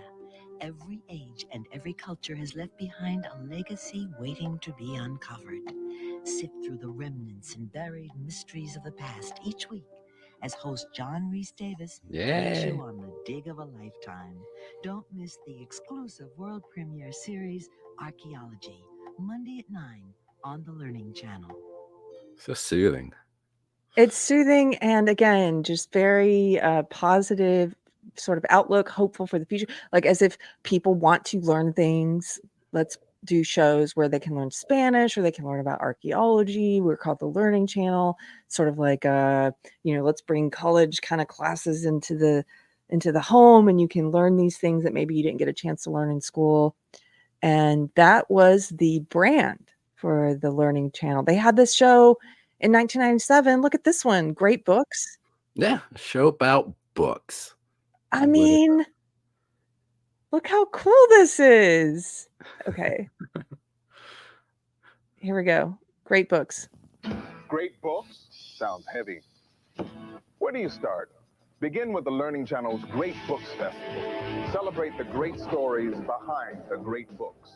Stories that'll move you, shake you, invade your world, and stand the test of time. If it sounds heavy, it is. Now they would say all of these books are part of white supremacy culture. And the only reason that we consider these to be great is because of white supremacist history, They wouldn't even call them great today. Yeah. They had a whole channel about reading great books. Yeah, Two Sisters and Some Yarn. I would so watch that. I mean, that's amazing. Okay, then what happened to TLC? Oh man, it's one of the worst. TLC's fall was worse than Discovery Channel, and like you said, one of the worst of cable channels. Then we got wonderful shows like Kate and Plus 8. John and Kate Plus 8. Then when they got a divorce, it became Kate Plus 8. And with the story behind this was like those were all of her biological kids, or any of them adopted, or did she have 8 kids? Those were all of her kids, and because of I think fertility treatments, she had them all at once, right? I can't remember that or the Octomom, or maybe there's their story the same. It was similar. Let me see. I'm looking it up because I did refresh my memory in the chat. The reason that this family was famous was because they had the kids all at once or something. Remind me. Her haircut, when you see her haircut, it's basically the prototypical Karen haircut. Like when you think of a Karen, you think about her haircut. I think it started with her. Oh, okay. So they had a pair of twins and they had a pair of sextuplets. So 6 at once. Yes, because of fertility treatments. Okay. Yeah. So they became famous because it was like, oh my goodness, this lady's pregnant and there's 6 babies in there at one time. And then they gave them a TV show. This season on Kate Plus 8, Tempers Flare. I've said that was a chair, and I meant it. There's going to be a knockdown drag out here soon. Relationships are tested. I have asked for help, and I haven't gotten it. You know what? I can get on a plane right now and leave. And Kate's world will never be the same. It just sucks because I would die for these kids, but I can't spend one more minute with her. Whatever. Whatever. This is so over. Wow. Okay. Wow. We went from learning Spanish and learning about archaeology and great books from history to like toxic family drama, some reality toxicity of some family who's famous for nothing. But wait, it gets worse. Oh, it gets so much worse. And people love this stuff. We oh man. This is probably the worst of all of shows. Tell me what this one is. I know, but let's tell them. So Honey Boo Boo, Little Honey Boo Boo. So it was a spinoff of Toddler Tiaras, which is a creepy show. But it's a little show where they had this very southern trashy woman who was putting her young daughter in these little child pageantries. Mm-hmm. And her child is very sassy and very popular. So they decided to give her her own show where she could be her little trashy self. And this is what you get. Well, and you mentioned it was a spinoff from Toddlers and Tiaras, which that was a TLC show that was huge, and it was also super, like you said, it was a creepy show. And why? How did we go from the Learning Channel to Toddlers and Tiaras, which seem to show like the worst of reality programming, where they try and find situations, they try and find like high drama and toxicity to put it on the air. You know, they're looking for the worst of humanity. I'll put it that way. They're looking for when we behave as the worst of ourselves, it's like, they're like, that's going to make the edit. Mm. Let Probably me because they had some Nickelodeon people or something that went over there. So This is just a compilation from Toddlers and you Tiaras. can fast forward. I don't like watching this part. That creeps me out. Can I watch just a little bit of this? Wow. Just to show, this is the Learning Channel, okay? Are you beautiful? Yes, I am beautiful. And you told me, you said if I was beautiful, I'm always beautiful. Who said? I mean, these kids, it brings up all these questions of how do they consent to being on television? Like, I don't know. There's a lot of issues with that show, I think, and with the competitive nature of some of the moms who are getting out this competitiveness through the children. And that Quiet on the Set documentary, even though it's about Nickelodeon, some of the teen actors or child actors who are now grown were talking about how, even though they weren't physically or sexually abused on their time on those shows, that there was a lot of them had a tough time dealing with the way Hollywood treats kids, not just kids, but just people in general, just how much Hollywood kind of takes in and chews people out and spits them out. And a lot of kids, there's one guy in particular was talking about how he needed therapy because they fired him for some reason, like nothing he did wrong. They just got rid of him. And just being a child, having to deal with that amount of rejection and having to deal with just being a kid who's becoming a teen, and you're starting to become self-conscious about your body, and when girls or boys look at you, just that time of your life, being on television, being in that industry just does something to people. Even if you're not, physically abused, it still takes a toll on a lot of people. Yeah. And I think that's why you see a lot of them when they grow up just spiral into drug use and doing crazy things. Yeah. And we, as we saw, like with the Duggars, who are also on TLC, we'll get to that in a second. Sometimes the kids, if they were on what was called reality programming, the parents were getting paid.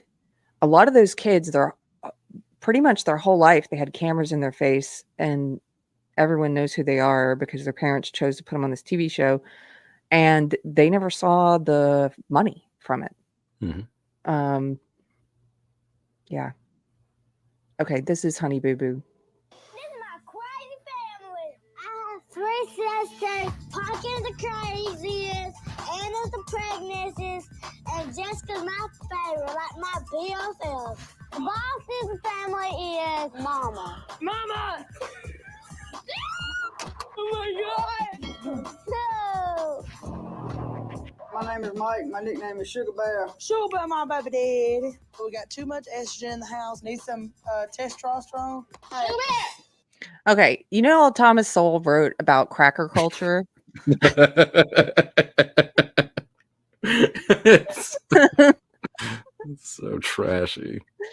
Thomas Sowell has a great book called Black Rednecks and White Liberals, and he writes about cracker culture, and his hypothesis being that a lot of what is known as Black culture, the negative parts, also came from what he calls cracker culture. And I come from cracker culture. Some parts of my family, some parts. I don't know. Again, it's just like, maybe I seeing this, I feel kind of like how you felt about how you feel when you say what happened to Black television or Black music. It's just a little bit like, oh, why are we glorifying this? I don't know. It's awful. Yeah. I almost put a video in there of Daddy. Baby daddy. What? We talk like that. My almost put a video of what she looks like now. She's in college, little honey boo boo. Mhm. Atlanta, I think Atlanta something, her name. But she's still a little trashy, I'll be honest. But hopefully she wasn't too scarred by her time with her mom and or stuff. I have to highlight something from the chat. Hmm. Two Sisters and Some Yarn says, I'm born and bred redneck, and I lived on a road named after my great grandpa. And I rebuke this in the name of Mamas. Yes, and also Therese, I'm a redneck, but this is just bad. Yeah, there's a distinction between. Here's the other thing: is the thing about this that bothers me is this is cracker culture. But see, a lot of people, if you're not from cracker culture, you would see this and you would think this is what all rednecks culture is like. It's not.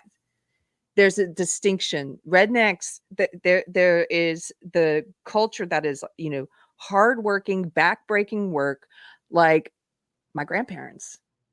My grandfather was a total redneck, but in the best sense of the word, and worked in the mill, worked a farm, had his own farm, raised cattle. And in his 90s, he would be, if something needed fixing, we couldn't stop him. He would be up on the roof fixing the roof.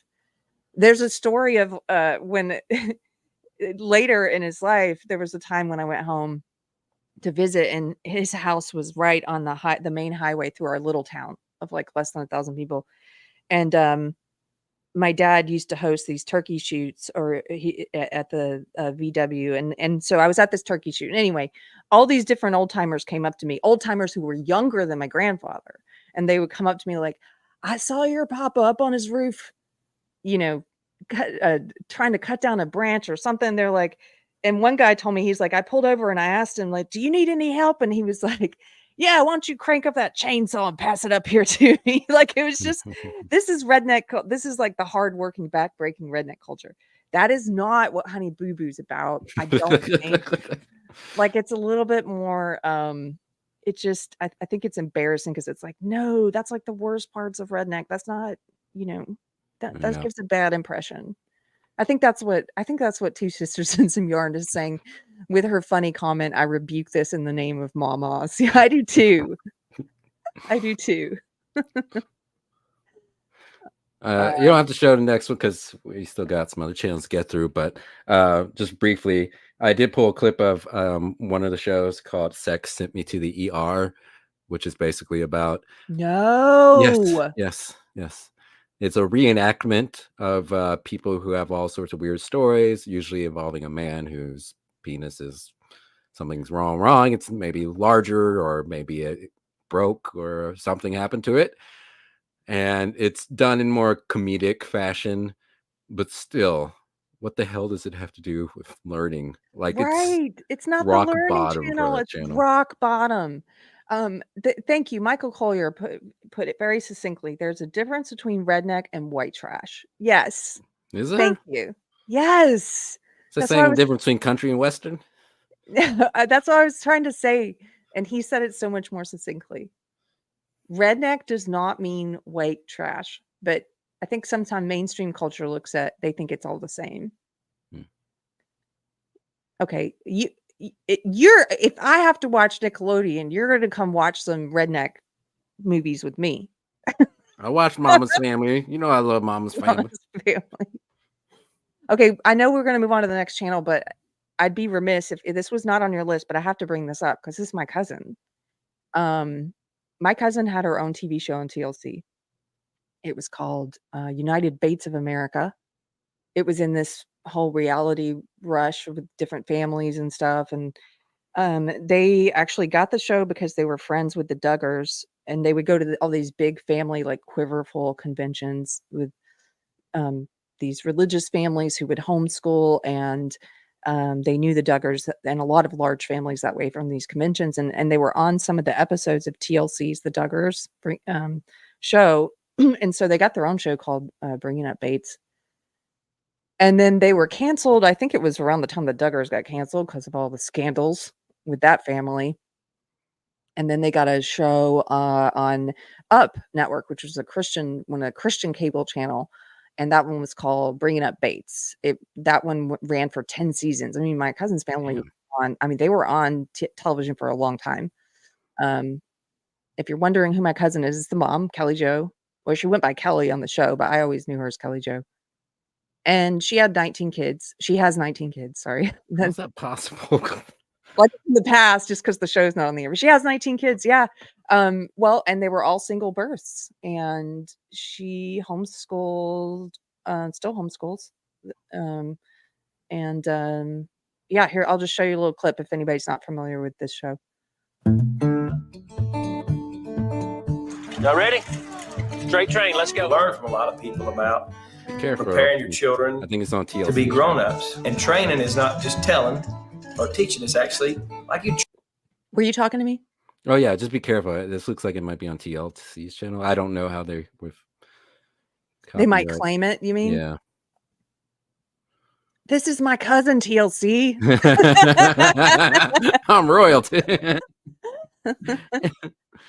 Train a horse. You walk it through the steps you expect for it every day. Looking for a straight line. So there's just proper places and proper actions and proper responses according to where you're at. Look at the pretty cake. What's our rule? Remember? When we see something tempting, what's our rule? It's so pretty to look at, and we want to go up and touch the box, but we can't. We went to a store, and which was tempting to grab these things. Yeah. It was a lot of fun. It was putting into practice, and it was a chance to say, hey, if you act wisely, in public especially, people will notice you for a good reason. That's a pretty bunny. This trip was... Okay, I'll stop there. We probably will get a strike because I wanted to show you this one, but did I tell you that ever about my cousin? Yeah, you told me. Oh yeah. Okay, so that was their first show.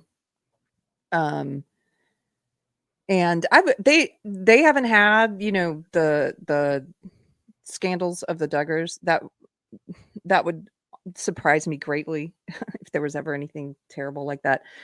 People have tried to cancel them. I know there was some drama about because they had a painting of Nathan Bedford Forrest in one part of their house and tried to say they were racist and stuff, but that's ridiculous. That's Southern culture. Like we had paintings at my house, like we had paintings of generals on both sides of the Civil War. Like my dad was big into the Civil War. In my bedroom, I had Robert E. Lee like hanging. It wasn't like, yeah, are you gasping? I had no idea. Yeah. But it was a love for history and an interest in history and Southern culture, and it wasn't I don't know. Anyway, that was the biggest brouhaha I ever heard about their show. Yeah. I would say, and I'm biased, but even though that's not a show that has anything to do with learning, and it should not probably have been on TLC, because the original brand of TLC was about learning things. But out of all the kind of reality family focused shows that they did towards the end, like if you're looking at Honey Boo Boo and you're looking at John and Kate Plus 8 and all of them, my cousin's family show was pretty positive. It's a very positive show.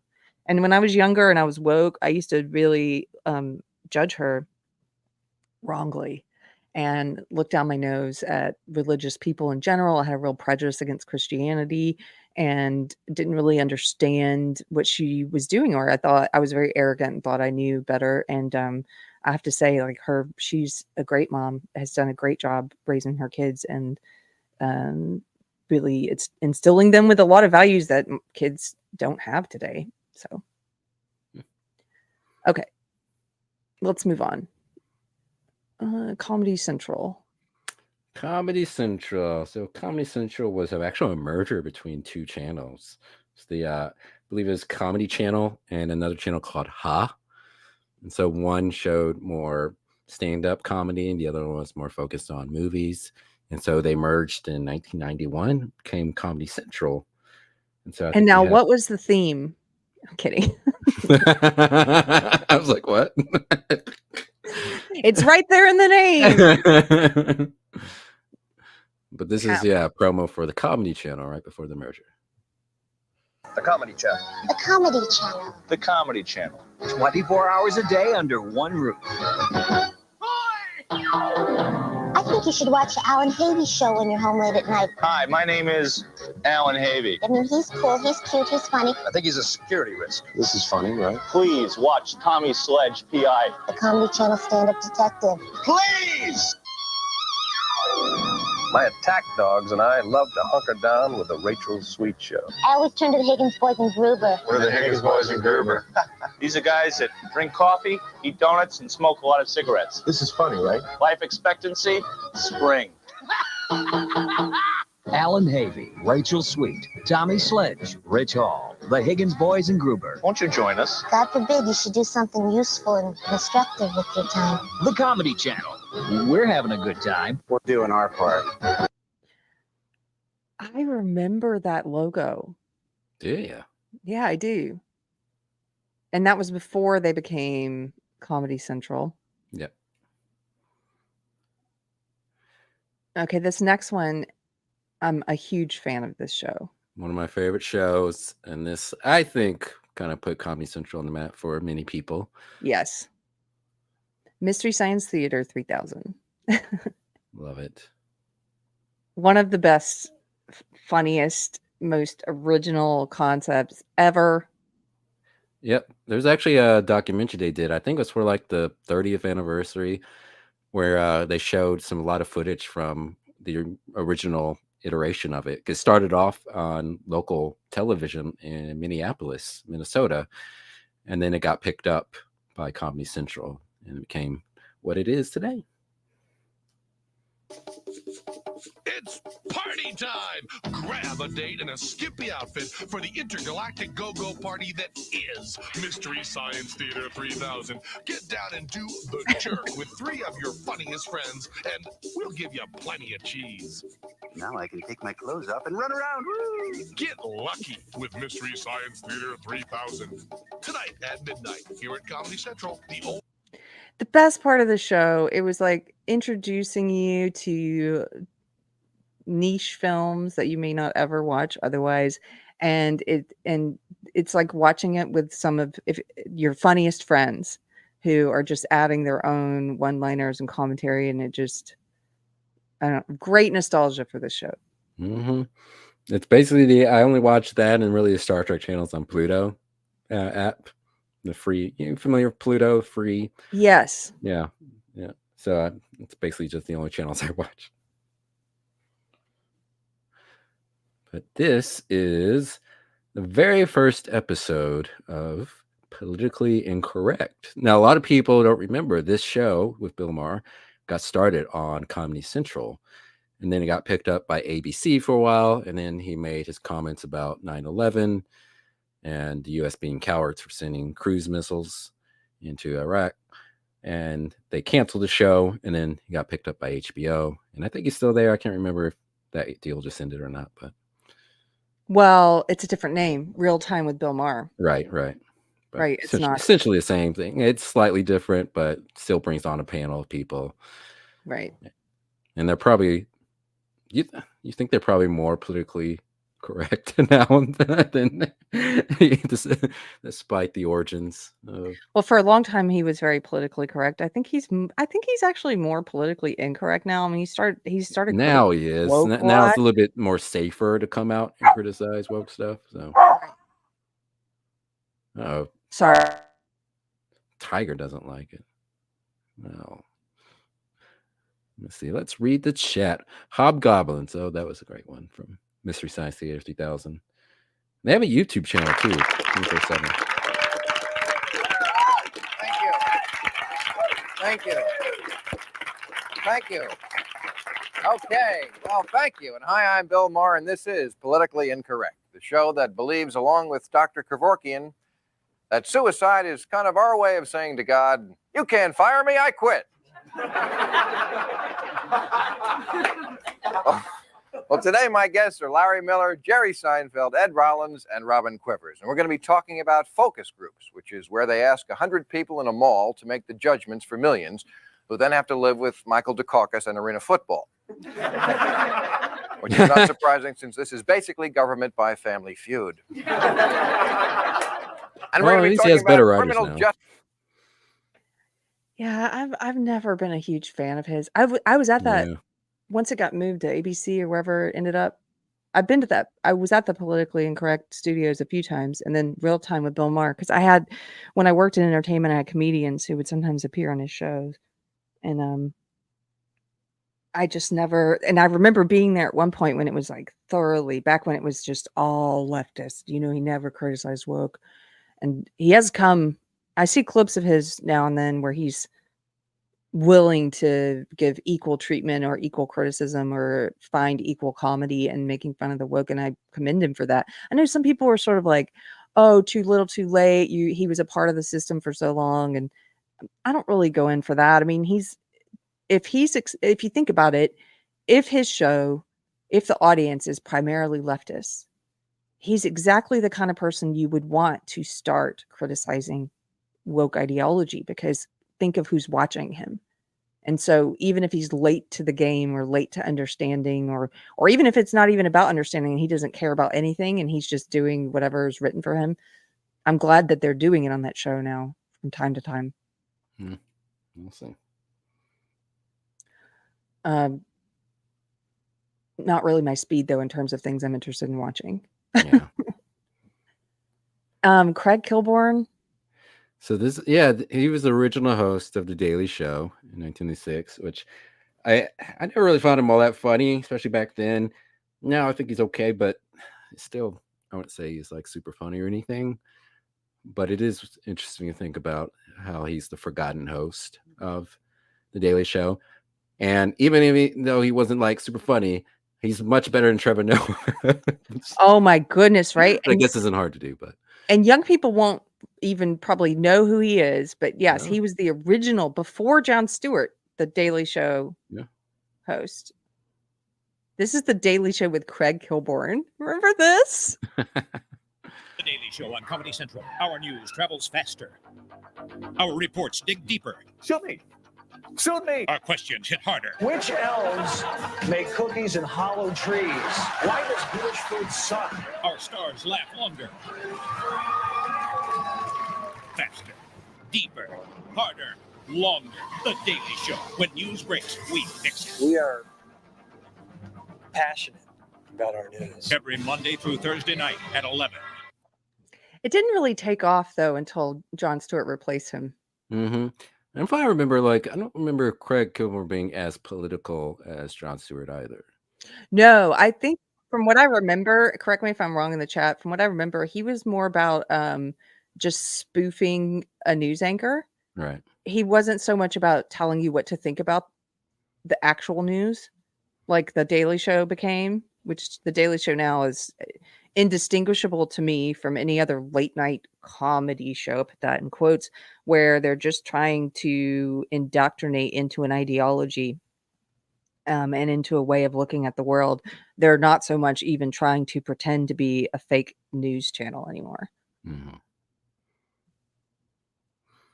This one I think is this Jon Stewart one pulling up. Yeah, this is when Jon Stewart. Okay. Get your week up daily. So much fun. By the way, Justice O'Connor, Prince called. He wants his shirt back. How about that Ruth Bader Ginsburg? Do you get angry when you hear this election compared to a carnival sideshow? Please welcome Marlon Wayans, Chris O'Donnell. Please welcome Faith Ford.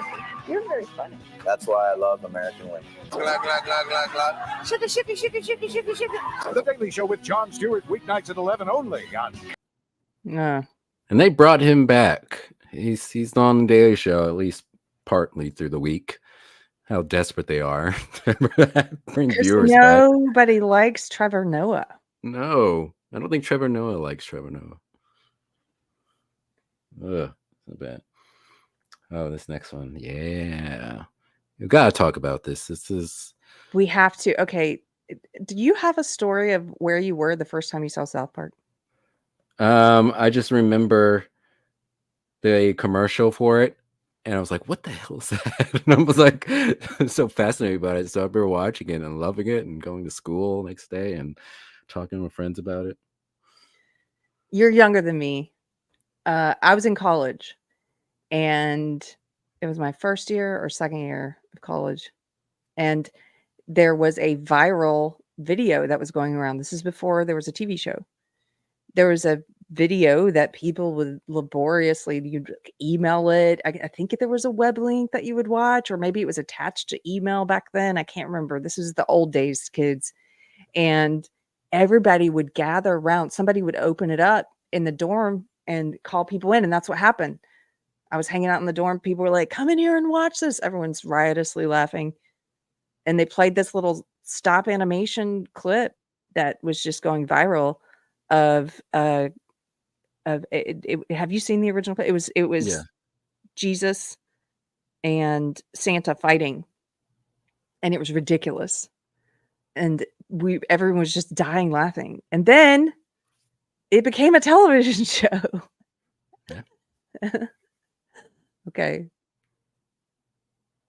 This is the premiere episode commercial, August of 1997. Every few years, a family show comes along that captures America's heart.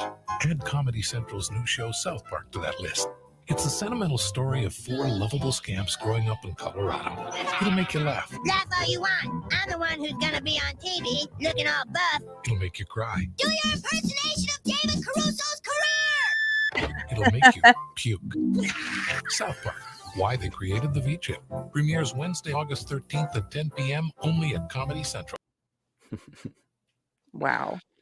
Oh, this show's still on the air, which I don't really know anybody who watches it regularly. It's kind of like turning The Simpsons, although occasionally people will talk about it when they have a special on Paramount Plus, like the one where they switched the genders of made it diverse. People are talking about that. But outside of that, I just don't really hear anybody talk about South Park anymore. And it's just such a huge phenomenon when it first came out. And for a long time, really. I think this is just because people, like we talked about at the beginning, just moved away from cable TV over time. And so Yeah. now I suspect it's sort of like because nobody's watching these channels, they only see it like I do. If there's something really funny that people are sharing, it's come full circle back to the the emailed clip that people are watching if there's something that goes viral. I did see the spoof. They do these South Park movies, and I saw the one about Kathleen Kennedy, and it was very funny. Mm-hmm. I would suggest it.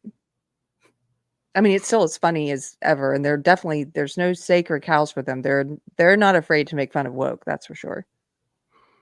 Well, but it was weird because in 2020, when Comedy Central and a bunch of other channels were putting the pride flag over their logo, I was watching it, and there's a South Park episode, and they showed the logo at the very corner. You know how they show the Comedy Central logo, and I just remember thinking like how ironic it was and how anti South Park and anti comedy it was just to have your logo with the pride flag on it. Like South Park would be making fun of that.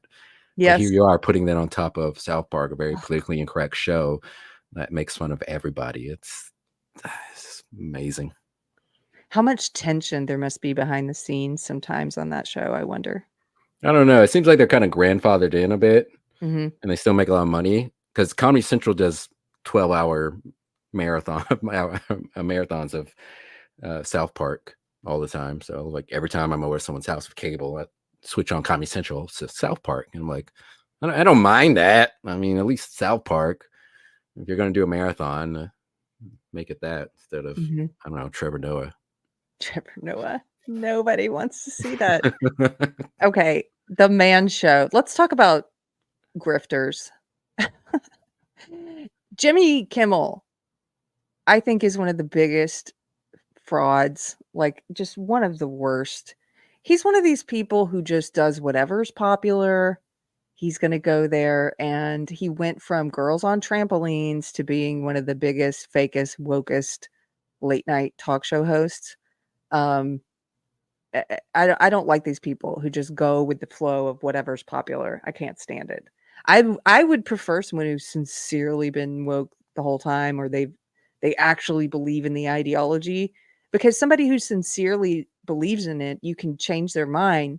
Hopefully not all of them, but some of them, the open-minded ones who are misguided, you can change their mind. But people like him, you can't change his mind. You have to change the culture until something else is popular, and then he'll become that. Mm-hmm. He's going to go with whatever. So with him, it's these fakers. It's just, I think he's a complete fake. It's both him and Colbert, because they were big on Comedy Central around the same time. And both of them, I think, were funny back then. I don't think they're funny anymore because I think they've been overtaken by their political, views, and I'm guessing some money, some interest. Because I used to watch Jimmy Kimmel's show religiously until one time I think he brought on some doctor to sell the Affordable Health Care Act. And I was like, what Oh does this my have to do with gosh. comedy? Like, I stopped watching after that because it just got worse and worse. It's like he just take moments out of his show just to like start talking about politics and pitching particular policies. I'm like, what? He's always doing that. He's going on his comedy show and fake crying about guns and gun policy. Like, shut up. You're supposed to be doing comedy. Ugh. One of the worst virtue signalers. Okay, let's watch some old, huh? Yeah, I put this in here because we get to see Jimmy Kimmel in brownface. Oh, we get to see him being a hypocrite, right? Yeah.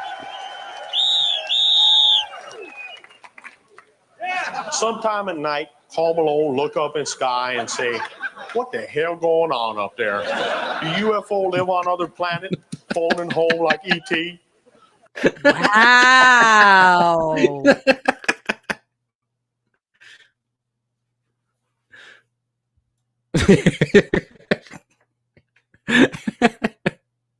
Oh. Paul Malone read on TV about white people getting deducted by alien, sticking all kind of hell up their butt. And that's a damn thing. Why is he talking like an escaped slave? Wow. Oh, I miss these times. Therese. Oh no. Yeah. I'm sure he What? regrets that now. What? Although I guess Karl Malone is okay with it. I think he recently, or maybe in the last couple of years, interviewed Karl Malone. So I guess Karl Malone's all right. But... Well, it's funny, says D-Sub. Well, it is funny. Yeah, it's hilarious. It's hilarious. And then what makes it even funnier is that he's a giant hypocrite on top of it, because now he would never, he's one of these virtue signalers that's like, there's no context under which anyone, even a comedian, can't put on blackface or brownface or appear in makeup to look like the person they're trying to portray in comedy. Like, you can't ever do that. These hypocrites like Joy Behar and Sarah Silverman and all of them who've done this before. That makes it even funnier on top. Yeah, it do be like that. Hey, Z Highness. Oh man. Okay, let's move on from the man show. This is also, I have to give it to Comedy Central. They've had some really great shows. So Mystery Science Theater 3000, South Park, and then Chappelle Show. Yeah, this is probably Comedy Central at its peak. This was its peak. Yes. Here, let me share this. Good old Dave Chappelle. One of the best sketch comedy shows. I remember being a fan of his before he got big. The show made him really big, but before that, he wasn't like an A-lister. And I remember he'd go on Conan O'Brien's show a lot, and I really loved seeing him on there. But then when this came out, he just became larger than life. Yep. Who is Dave Chappelle? I'm Rick James, bitch. Flat Gallagher, bitch. Handbusters, bitch. Sit down, bitch. Tune in tomorrow to find out. Bitch. Chappelle Show, new episode tomorrow at 10:30, right here. Oh, good old Chappelle. Oh man, you're right. This was the heyday of Comedy Central. I'm not gonna. We don't have time to play Clayton. We skip the other stuff. The black white supremacists. Oh my gosh, so funny. Well, I just want to end on it because we just showed the heyday, and now I want to show what's happening now with Comedy Central, and we'll just put this up on the screen just briefly. So, yeah. This guy. Ugh. For now. I'm Trevor Noah. Thank you so much for joining us. I never dreamed that I would one day have an indoor toilet and a job as host of The Daily Show. The Daily Show is officially back on TV. For now, we're not The Daily Show, but The Daily Social Distancing Show.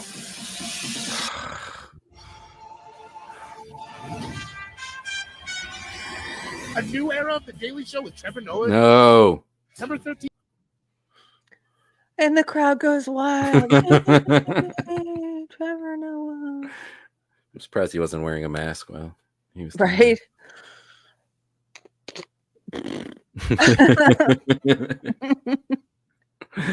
Oh, Comedy Central's fallen. So yeah, Comedy Central's doing well. Let's see. Okay, we're almost at the 2-hour mark. What do you think we should cover in the next? Let's just run through them real quick. Okay. All right. So let's do CNN real quick. Oh, must we? I'm kidding. I want to show you how different it was in 1980 when it first started. Now, you may not know this, but CNN, Communist News Network. I'm joking. It's right there in the name. Look at the colors. Here we go.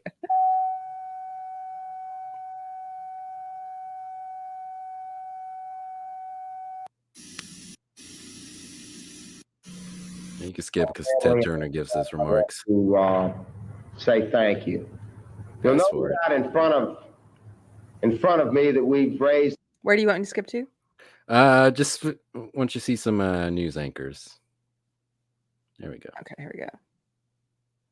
This is the first hour of CNN in 1980. The president's visit later on in the hour. But first, Richard Bloom takes a look at how the small town in Indiana is handling the shooting of a prominent black leader. Since the civil rights leader was shot early Thursday morning, government officials in Fort Wayne and leaders of the black community have worked hard to project the image of a city united in its concern for Vernon Jordan's recovery and in its determination to catch whoever committed the crime. So far, the approach has worked, despite the potential for racial... What did you say? Clinton One of body the Clintons? Yeah.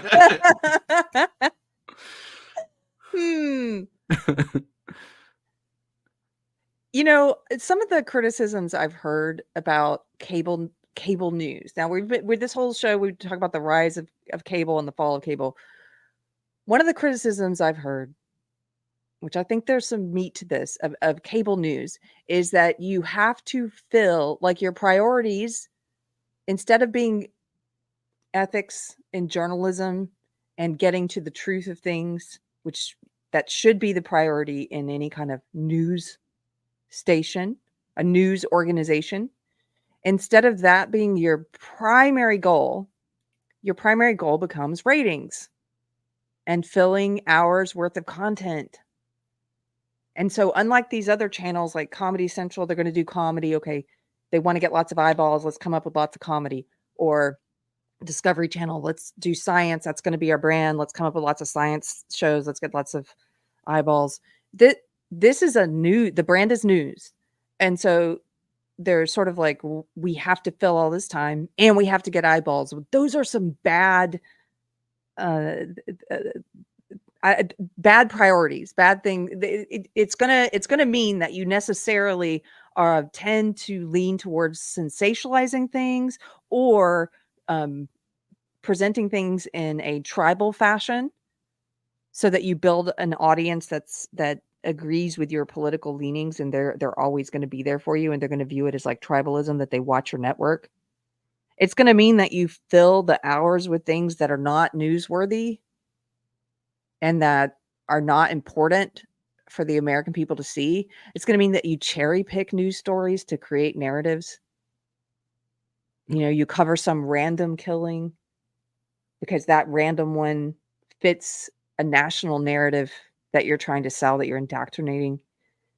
So I just think the whole idea behind creating a 24-hour cable like news network, it was bad. It was a bad idea from the beginning. I don't care if it's Fox News 24/7 or CNN 24/7. I just don't think it's a good idea for new. If that's what you're selling is the news, it doesn't give you good incentives to be on a 24/7. I totally agree. And we talked about a little bit on our episode we did, Politics as Entertainment. Neil Postman's book, Amusing Ourselves to Death, where he talks about how news became entertainment. You know, he traced it all back to the, I think it's the Telegraph, and how it allowed news that wasn't important to certain regions to be transmitted. Because prior to that, only the most important news traveled because somebody had to take it by horse. And so if something in Maine was happening that didn't affect people in Texas, they wouldn't know about it. But once the telegraph was invented, that news could be transmitted instantaneously. And that only grew with different mediums. And as we saw with television, and like what you just said, this need to constantly get viewers to keep watching so they can sell advertisements, just incentivize them to continue to make things that are trivial into major news. And as you said, that has done great damage to the public and political Yes. discourse, and really dumbing things down, because a lot of times, like with CNN or any news program, really, oftentimes they'll talk about something very serious, like they'll talk about war in the Middle East or someplace, and then they'll follow up with a story about like a bear that escaped from the San Diego Zoo and Yes. was found in somebody's backyard jumping on a Yes. trampoline. It totally blunts the impact that the news piece you just saw should have had, because that's a serious thing. It's horrible. People are dying. You should care about that. But then it just moves on to something else, and it's just you're consuming things, just one Yes. moment from another moment, and it's like TikTok, like kids. We talk a lot about kids these days and the way they consume media because of TikTok. Well, I think a lot of it's kind of escalated with cable news, or Yes. just news in general. Yes. And Lily of the Fox Valley in the chat says it's technically classified as entertainment, not news. That's true, which is part of the problem. But like, think about the people who religiously watch CNN or Fox News or MSNBC or whatever. They think, a lot of them think they're consuming news, especially people on the left who watch CNN. I mean, they think that this is smart. I'm getting smarter by watching this. I'm learning things. You're not. I remember when I used to watch CNN a lot. One day it just kind of hit me that I wasn't learning anything, because I would watch it like all day long, and they'd be talking about some event happening somewhere, and I still wouldn't have a good understanding of what the hell was happening. No, they're not educating. And this is why I'm glad cable news is dying. Yeah. I'm glad. And they keep trying to manipulate things. I've mentioned this before. Paying off It's just YouTube to paying promote off their YouTube videos. to promote their videos. This pisses me off to no end. YouTube did this, partnership with the devil of cable news, where a few years ago they changed their algorithms where it's so hard to find anything now because they refer authoritative sources like Mhm. these cable news channels. So you search for something and the first 6 pages of results are like, did you want to see this from CNN? Do you want to see this from CNN? Do you want to see this from MSNBC? Do you want to see this from Fox News? No, I don't want to see any of that. I'm not looking for any of that crap. I've asked on X before to YouTube. I wish YouTube, of course, they're not going to do this because they've set the algorithm up to feed you this propaganda garbage. But I wish they had a little button you could click that says filter out authoritative source. I don't want to see Yes. anything from an authoritative source. I wish I totally agree. There's so many times, even like doing stuff for research for this show, oftentimes it's hard trying to find clips because CNN and ABC and all that stuff comes up first. And I'm like, I'm Yes. trying to find, independent sources or smaller, news outlets, but you make it so hard because there's some collusion going on behind the scenes. Yeah, and you're not learning anything. They don't have. This is why podcasts started to beat them. And now there's so many podcasts. Things are changing a little, but at the beginning, long form content of people doing interviews and discussing topics like this people started to become interested in this. I think because, well, like me, for example, I started listening to podcasts because I wanted something that's in depth where I'm actually learning, something where you're bringing on experts and not talking heads to come in with their sound bites. And, if you watch CNN and MSNBC, you're not learning anything. Nope. You just have, it's ideology. Look at Therese. She says, so many people from my area right now think the assassination attempt was fake because they watch TV. So you watch Joy Reid. Yeah. Joy Reid. Can we Thank pull you, up Joe Rogan? Yes. We pull up the hologram? We played this before, but I always love seeing this video. So in 2008, CNN, for whatever reason, decide that one of their reporters should appear as a hologram. Oh my gosh, I remember. This is so funny. Why? Why? Hilarious. This will help us beat podcasting. Let's do holograms. Saw Jessica Yellen over at Grant Park just a little while ago when we were talking to her. We're going to do something that's never been done on television before. We're going to bring her in from Chicago into the Situation Room, right into the CNN Election Center, excuse me, right now. I want you to watch what we're about to do because you've never seen anything like this You'll on never television. see it again. What? What? Hi, Wolf. All right, big round of applause. We did it. There she is. Oh, my Jessica goodness. Yellen. I know you're in Chicago, but we've done something, a hologram. We beamed you in. We beamed you in here into the... People are going to love it. They're going to love it. It's like, what do they think of their viewers? Like, how dumb do they think their viewers are? Well, they know. Hologram. Oh, just like Princess Leia. They are dumb. Sorry. The CNN Election Center. I want to talk to you as I would normally be talking to you if you were really face-to-face with me. I know you're at least 1,000 miles away, but it looks like you're right here. Tell us what's going on in Chicago right now. Well, there are massive crowds gathered outside. That's just so weird. And they only did it once. You could tell how popular it was because never did it again. Look at La Familia Bazana says, can't wait for CNN to unveil an AI anchor. Oh, you know it's coming. You know that's going to happen. I'm convinced Lester Holt of NBC is a robot, but that's I was about to say, how do we know it hasn't already happened? Yeah.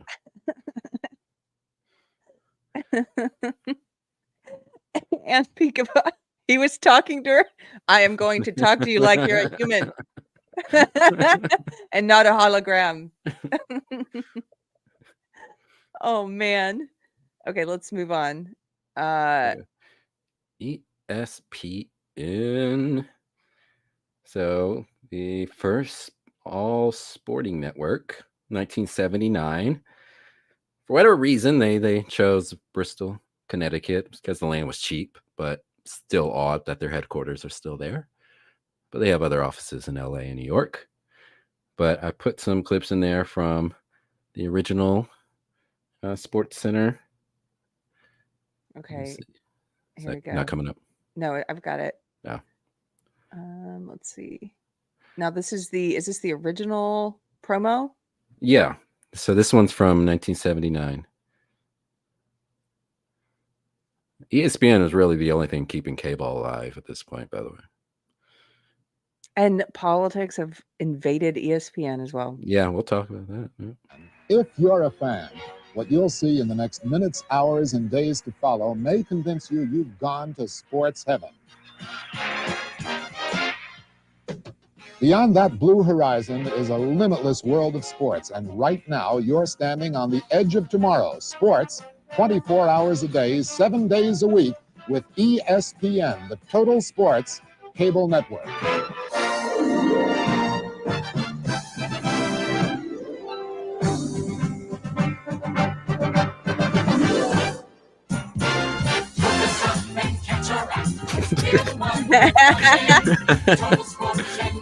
I'm struck with how positive it is, like the BET promos.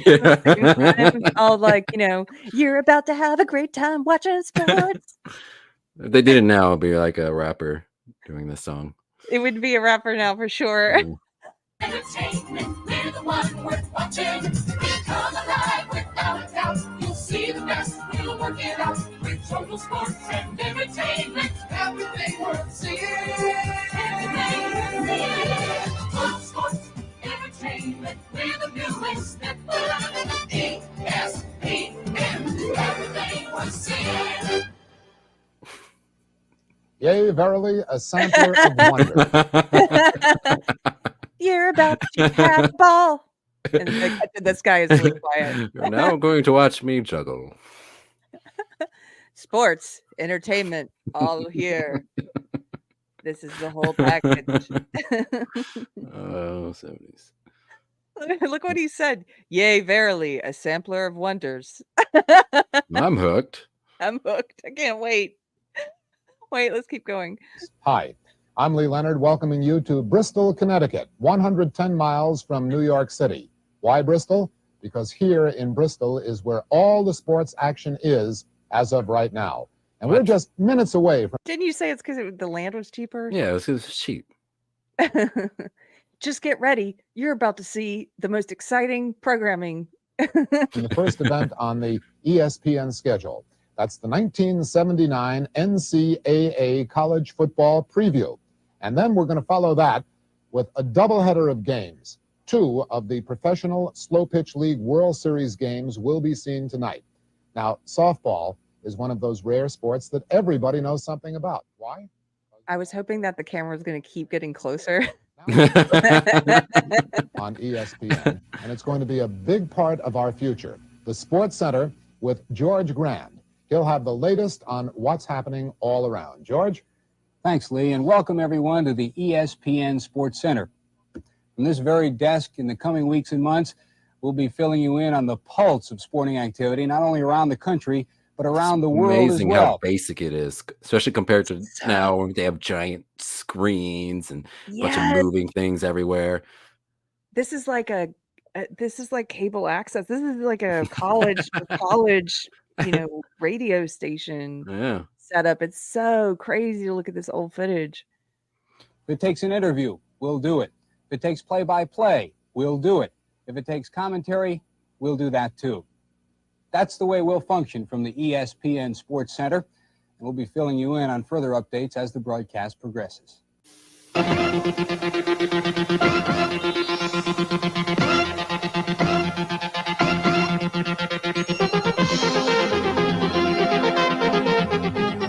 Whoa!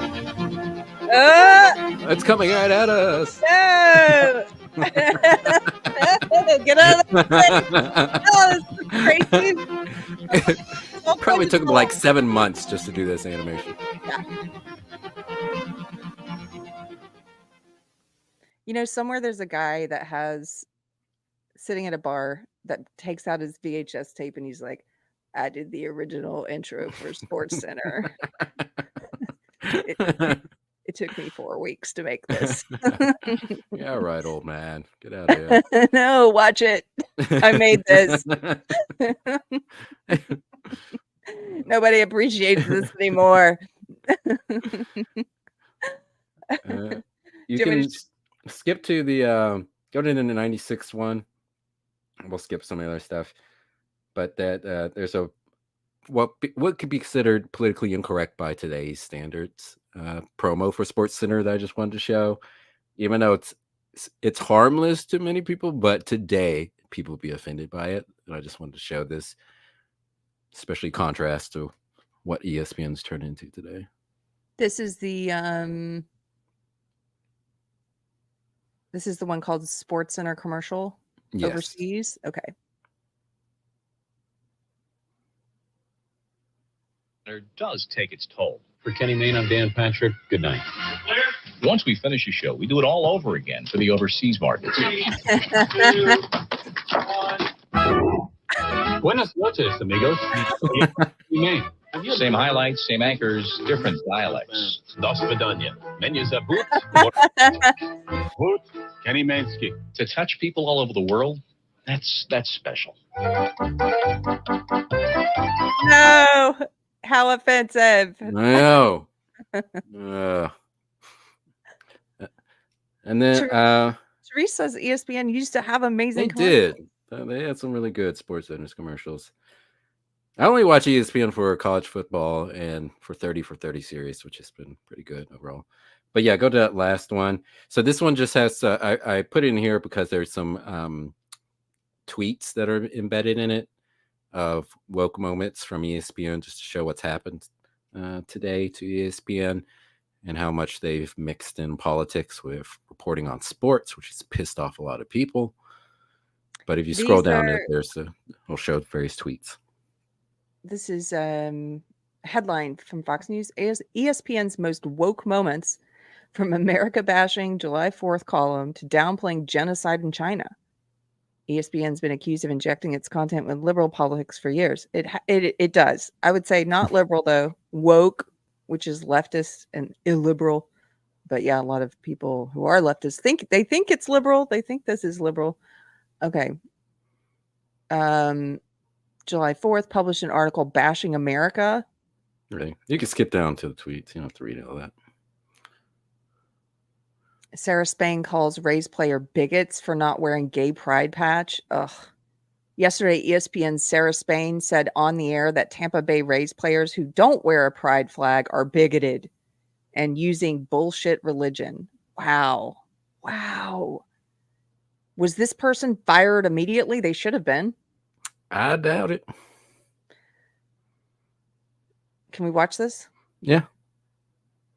Tampa pitcher Jason Adams to the Tampa Bay Times. Hard decision because ultimately we all said we want them to know that they are welcome and loved here.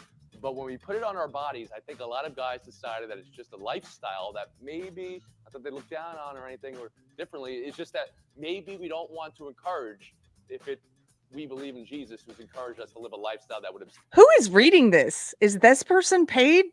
Like, again, they're stumbling over everything. Okay. Spain for that behavior. Sarah Spain, how does that all come off to you? Pride is about inclusion, so you don't love them and you don't welcome them if you're not willing to wear the patch. And calling it a lifestyle reveals to me that you've done not even a modicum of research or understanding on this topic. It's what tends to happen when a privileged class isn't affected by things. This is not just about baseball. Let me just pause it here. What a bunch of woke Marxist bullshit. This is what's bullshit. Tolerating something does not mean that you have to be consumed by it or that you have to promote it. It does not mean promoting it. It does not mean that you're owned by it, that it owns you. Tolerating it means you can exist over there and do what you want, and I'm not going to stop you. And I can exist over here and do what I want, and you should not be able to stop me or to force me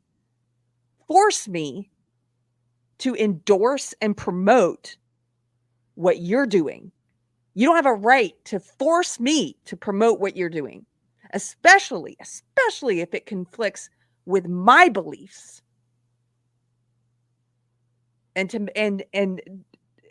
This is so infuriating. I had not seen this clip before. I'm sorry. This is just this woman is disgusting. Have other people seen this? Had you seen this before? No, I don't watch ESPN other than for football. I don't watch Sports Center or any of the shows. I can't stand Stephen A. Smith. Gosh. This person, was she fired for this? Probably not. Jamel Hill was fired because she did tweet that Donald Trump was a white supremacist. Gosh. It says she hasn't been on Around the Horn lately, but no, what happened? This was at the end of 2023. Then she tweeted, still employed by ESPN, responding to a comment with a thumbs up. Who knows? Anyway, she should have been fired for this immediately. This isn't tolerant. You want to talk about tolerance and inclusivity? This isn't tolerant or inclusive of people who don't want to promote a gay lifestyle or who don't want to promote. It's not even gay. That's the thing. The pride flag is not even about gay people. It's a communist flag. That's what it means today. It represents an ideology. It represents a communist, a Marxist ideology, a race ideology. This is why you see so many gay people today who will not wear that flag, who protest that flag, who protest things like pride. And you have idiots like Sarah gay-splaining to them what this is about. Oh. Sorry. You got me. That was all good. Yeah. I didn't put, and you don't have to pull this clip up, but there is a clip of Kirk Herbstreit talking about, I think he started crying because he started describing like black men being pulled over by the police and how his kids don't have to worry about being racially profiled. And he started crying like on air. And it was like, dude, what happened to your balls, man? Oh my gosh, this whole network. ALB Quirky says she was not fired. This is ESPN's core value now. That's why I cannot watch it anymore. It's disgusting. We have to go back to this for a second. This is just too. We have to go back to this. I hope every one of them doesn't make me the same. We're not going to watch all of them, but ESPN's L. Duncan urges fathers to advocate for their daughters' right to have abortions. What does this have to do with sports? Nothing at all. Nothing at all. And, you know, you don't see them putting someone with the opposite perspective on here saying, hey, you're actually killing a human baby. That's what's happening in the womb. You're killing a human baby. I'm going to use my platform here at ESPN to tell you why I think that's immoral and why you should not do that. Nobody's doing that. Nobody's giving that person airtime. 2 months ago, it says ESPN's L. Duncan just called for dads. This is all women, by the way. Why are these women? L. Duncan just called for dads using hashtag girl dad to speak up for their daughters so their daughters can have abortions in all 50 states. 2 months ago, Duncan called for schools to talk about gender fluidity with 6-year-olds. So grooming children, indoctrinating children into a queer cult. And this is on the Sports Network. Right now, we are taping this, and everybody in the control room is under the assumption that it is for television. And while I appreciate that they are allowing me the space to do that, I'm actually going to ask them not to put this on TV for a couple of reasons, to save my producers from worrying about placement in the show or tone out of it, which, by the way, are necessary evils when you do a TV show. Also because when you work at this place and when you sit at this desk, bad faith characters lay in wait to attack the method instead of the message. And so is abortion a necessary evil? Promoting it on a sports channel, is that a bad faith action? Does that make you a bad faith actor? And if I'm being honest, the legacy of Girl Dad has always been incredibly complicated for me. Because they were Kobe's words, and ultimately I was only sharing them in the wake of unspeakable tragedy, but also because over time, what started as a touching tribute to violence.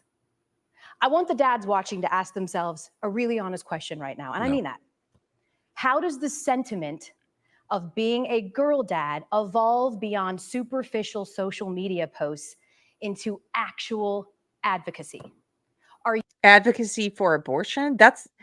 You're not talking about advocacy for girls and women. You're talking about advocacy for something specific, a specific behavior, and a behavior that has become politicized. The behavior of killing your human baby in the womb. Just to put this in perspective, you are taking time on a sports network to say that dads need to advocate for this behavior if they care about girls. In full agency over their own lives. Can you confidently state to the women in your lives that you've used your power and privilege as men for... There you go. There's the woke power and privilege. There's the woke cult talking points. You are in the Marxist cult, lady. ESPN is putting this Marxist cult person on the air. I can't watch all these, Mystery Chris. I'm going to get angry. Yeah, that's too much. We have to stop. But again, more women, yeah. I'm not going to watch these, but look, moment of silence to protest Florida's parental rights bill. A moment of more women. What is going on? Get these women off of ESPN. They are carriers of the woke mind virus. Women, look, another woman. That's the same one as the abortion one. They are, look, finally a man saying something woke, but women are more susceptible to this cult for some reason. I think it's because it preys upon empathy, it preys upon the desire to be seen as a good person, and it preys upon the maternal instinct, and it perverts the maternal instinct. It changes it. It uses it for evil. And women, it's no surprise to me that there are so many women on ESPN saying this, that's who it would be. Yeah, Fire them. Yes, it weaponizes compassion. That's the way to... Thank you so much, D-Sub. That's a succinct way of putting it. Oh. Yeah, that's what happened to ESPN. So So I try to avoid it. Daniel says, I got to go to bed before I'm going to make a daring statement. Killing babies is not cool. I know. How could I? How dare I? Anyway, good night, y'all. Good night, Daniel. I'm sorry you had to leave us while we were ranting instead of laughing. Let's just get away from what happened to ESPN. It's a terrible woke shithole now. Yeah. Let's go to, this is our last channel we're talking about tonight, the History Channel. This one had a crazy arc. So History Channel started in 1996, and you'll never guess, but by the name, they concentrated on history. History was its brand, you say? There you see the passing of time. The crowds in St. Peter's Square are praying like mad for the Pope's life. Where moments refuse to die. This is a momentous hour in world history. This is the invasion of Hitler's Europe. And where victory lives on. Plenty of girls are being kissed by plenty of boys they don't know, and they do not care. You can love it, hate it, embrace it, or turn away. Lennon was shot to death late last night outside his apartment building. But it is a past we all share. Come on out here and give me a salute. Big Navy salute. This is where yesterday has a home, where we wonder what it was like back then. Go forward, knights, in safety. And not too long ago. His spirit must live on. It's where history has its place and where the past comes alive. The History Channel. I want to watch this channel. I love the History Channel that came out. I love documentaries. They showed a bunch of World War II stuff, which what made me into a World War II buff. And that's why they had the name the Hitler Channel. And I think that's probably a big reason why they try to get away from that and start embracing reality stuff. But and I linked to one of the shows I love. And just show a little bit of this. But this was one of the World War II shows, Secrets of World War II. Excellent, excellent show. All of the episodes on YouTube. But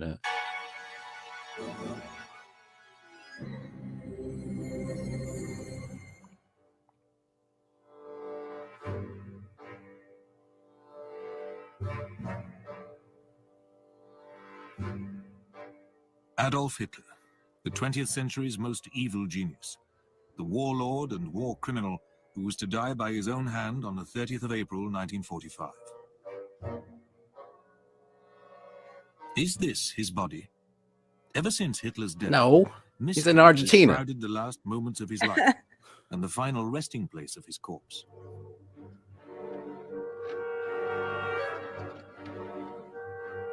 Are these fragments of bone in a Moscow archive the last mortal remains of Adolf Hitler after his death in the Berlin bunker?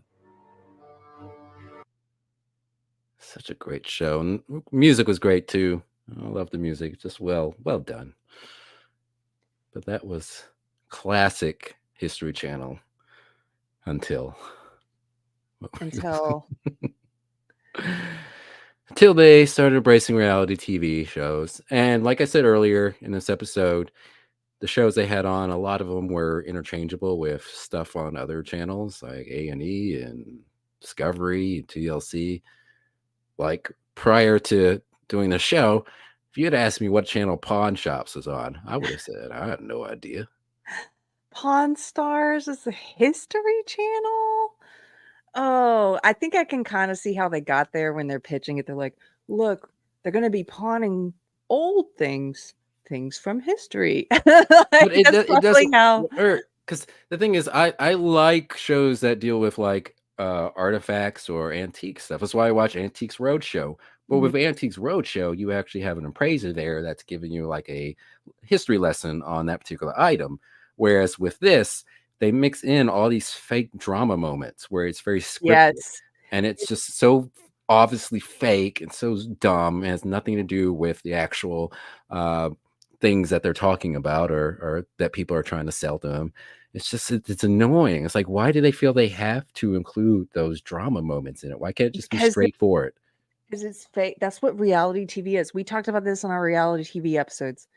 And when I was, the brief time I was pitching reality shows, they all wanted fakeness. That's what they wanted. You would take them, we would take them a real authentic show, like docudrama, like this is you just have to turn the cameras on. You're gonna get lots of great footage, and then you cut it. They're like, no, let's redo the whole premise. Let's bring in actors to play the best friend and play the assistant and play this and that. Let's physically change where this person lives. Let's give them a new profession. Just insanity. And so, to do that on the History Channel, though, just seems you're just making a mockery of what that channel was supposed to be about. And to go from that great quality documentary style, historical documentaries like about World War II, to then go to this is not the place for this. And you may find this show enjoyable, but why is it on the History Channel? Exactly. My pawn shop. Pawn Stars, a new show on history, Sundays at 10. What do you want for it? 8,500. I work here with my old man and my son. If I owned this place, I would fire my dad and my grandfather. We're the only family-run pawn shop in Vegas. Says who? Says me, your boss, and your father. You never know who It's emanating energy. or what. Holy cow, a cannon. I guarantee you without even having, I never really watched the show, but they probably hired people to play people that would come into the shop, and they Yeah. would give them these weird things to bring in. And, Definitely. just knowing how these shows work, it's like so fake. The irony of reality TV.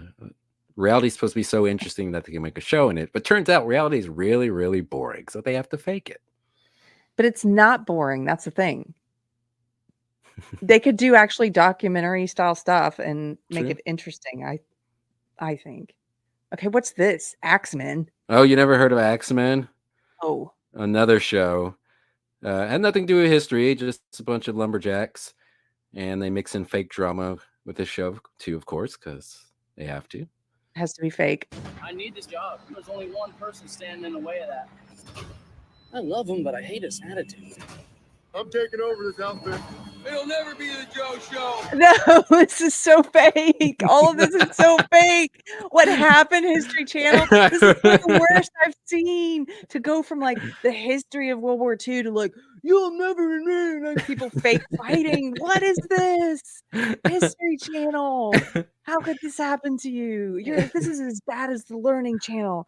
This is as bad. We should have a funeral for the History Channel. We should have a funeral for the Learning Channel. This is sad. What happened to you? Oh, and it probably got more, views and ratings than back when they played actual historical documentaries, which is sad. History is so fascinating. There's so much you can learn about yourself and your modern culture by studying history. And I just never understood how people could say, "Oh, history is boring. I don't like it." Like, really? You know who says that? Programmed people. I used to think that when I was in woke. I think it's programmed people. I don't know, because I don't think that anymore. I think it's so fascinating, like you said. And now I feel like I don't have enough years left to read all the history that I want to read. Exactly. I wasted a lot of years. But hey, if you want to learn about some ancient aliens, What then is you're in the right place. this? On the History Channel. What? History Channel. Yep. And we'll talk about the man on our thumbnail in just a moment. But he is on this show. And it's pretty straightforward. It's a whole show about ancient aliens? Yeah. Okay. Humans. Your world is transforming faster than your human brain can comprehend. But there is hope. Investigate the ancient past and examine the unexplainable phenomena that have happened throughout time. Then connect the dots to reach an understanding of what is happening right now. Ancient Aliens, new episode tonight at 9. Okay, I've never seen this show, so I am Really? interested in aliens. And Is the it thing is, I'm not opposed to the show, but Mhm. we've talked about other channels, it shouldn't be on the History Channel. Because I'm someone, I love listening to Coast to Coast. I'll entertain these wild stories about aliens and the Egyptians and all this other stuff. I'll listen to that. I'm not saying I believe it, but I find it entertaining. But again, why is it on the History Channel? Mhm. It has nothing to do with actual history. It's like none of these cable channels retained their branding. No. None of them retained their original focus or mission or their loftier aims. to educate and inspire and enlighten, and whether they all went off track. I mean, even the ones that did so to a lesser degree, like Comedy Central is still about comedy, but it's sort of about woke indoctrination now. It's not even funny. Comedy is not the primary objective anymore. Mm-hmm. And same thing with the ESPN. They still show sports ball, but you got to get your high dose of woke indoctrination first. So even that one, it's like sports is not the priority anymore. Nope. But this next clip is of the man I was just speaking of, Giorgio Tsoukalos. And he has the hair that launched 1,000 memes. He's most known for his hair. That's what. Now, I've seen the meme of this guy, but I never Yeah. knew what it came from. And Yeah. you're right. This is what we put in our thumbnail. The great thing about the ancient alien theory is the fact that we can compare modern achievements with stories from our ancient past. And so if today we're able to create a two-headed dog. Does he know his hair is like that? He just stuck his finger in an electric socket. No, but nobody told him. Maybe he has like a funhouse mirror, so his hair looks normal. Well, it's like he went through a wind tunnel. Dog with 6 legs. Is it possible that a similar creature existed thousands of years ago? And I say yes. There are many ancient legends which suggest that some of the monuments were built with the help of acoustic levitation. What the local legend of Stonehenge talks about is that those big stones were transported by way Aliens. of levitation. Is such a thing even possible? Yes, it is. The answer is always aliens. With him, that's it, Yeah. always. Yeah. Kevin says if you look at early photos of him, his hair was pretty normal. Yeah, and that video, it's a compilation of interviews he's done on a show, and you can see like the progression of his hair, how it gets like higher and higher. It's pretty funny. Nelson the gentleman says, I like Giorgio. Come at me, chat. He's entertaining. I He's don't entertaining. buy what he's saying, but I'll listen to it, whatever. Nelson the gentleman, thank you for supporting the channel. Thanks for the $2 super chat. Says, would you ever stream with 2 woke boys to get reprogrammed? I've never heard of 2 woke boys. Should I look them up? I actually don't mind. I am interested in talking to more people who are firmly in that woke cult, who are interested in having an open, like an honest discussion. It's hard to find those people. A lot of times they won't talk to you. I did talk to Hunter Avalone once, and I thought it was very useful, that conversation. I had a good time doing it. Anyway, the point is I should look these guys up, because if they do interviews, maybe if they're not shysters or selling, grifting or whatever. Okay. Well, that's it. We didn't cover every cable channel. There's too many. Yeah. I saw your list of maybes: VH1, TBS, Sci-Fi Channel, E, Disney, MSNBC, There's so USA, many, C-SPAN, yeah. A&E, AMC. There's so many, but they all sort of followed this pattern of, originally during the boom of cable channels, they came out, they had their name, they had their niche. This is our niche. We're doing this. They put it in their name. Discovery Channel about discovery, Comedy Channel about comedy. The Sports Channel is going to be about sport. These are our primary goals, right? These were the Learning Channel is going to be about learning. And then over time, they all started selling the same slop. Or if they didn't start selling that slop, if they stayed about sports or comedy, those 2 examples, they at least their primary objective, or the thing they were going to be selling, the number 1 thing they were going to be selling, it became their number 2 thing, and their number 1 thing became ideology. So Yeah, like I said earlier, they just kept trying to appeal to a larger demographic, and they just lost their identity in it. And it's sad, because there was some great programming initially, when they felt like they needed to compete and to try to get on these cable systems. They brought in a lot of people who came up with interesting shows, especially like with Nickelodeon and MTV, people who were coming up with very creative solutions. And that was lost as time went on. And now it's just blocks of 2.5 Men. Still IFC. can't believe that. What are you doing? Uh, Okay, you guys, we're gonna wrap it up. We had do some funny stuff real quick. let's do some funny stuff. We're gonna wrap it up with some funny. I had a great time hanging out with you guys tonight. I hope you had a great time also, even though we did rant a little bit. Mostly we had laughs. Which one of these funny things should I show? Show the C-SPAN prank, the first one. This is real quick. So C-SPAN, shout out to C-SPAN for not changing. So C-SPAN is commercial free because it's private, like all the cable systems fund it. So they're not beholden to advertisers. So their programming hasn't really changed. And the thing I always loved about C-SPAN was watching the morning show when they'd have a call-in show and they'd have the craziest people call in and the hosts aren't allowed to offer their own opinions. So the host just had to sit there and let the person ramble. Like there was one guy called in. He was like, what are we going to do with all these blacks going around doing this knockout game? And the host is like, okay, thank you for your call. Next to Wyoming. And like I could see the defeat in the host's eyes. It's the same look I saw in the eyes of the Washington Generals. That's the team that plays the Harlem Globetrotters. Like they can't win. Like they're not allowed to win. They have to let the Harlem Globetrotters travel. Like they pick up the ball, run, and spin it on their finger, and they never dribble. And the referee will never call traveling. But the Generals can't do anything about it. They just sit there and take it. And they're so defeated. They can't win. And that's what I see in the eyes of all these hosting C-SPAN. During the call-ins. Yeah. Oh man. And this is like there's so many compilations of just people calling in to prank them. And this is a funny moment. I'm just gonna show this call. Richland, Washington on our line for Republicans. Good morning and welcome. Hi, I'd kind of like to touch on a few points that your first caller made. Primarily, I have a really big penis. I can suck my... Next up is San Diego, California on our line for Independence. Welcome. He just stays calm. Yes. Like the Terminator robot. Okay, next up. Should I keep going? If you want, there's so many. Yes, good morning. Circumstances as they change.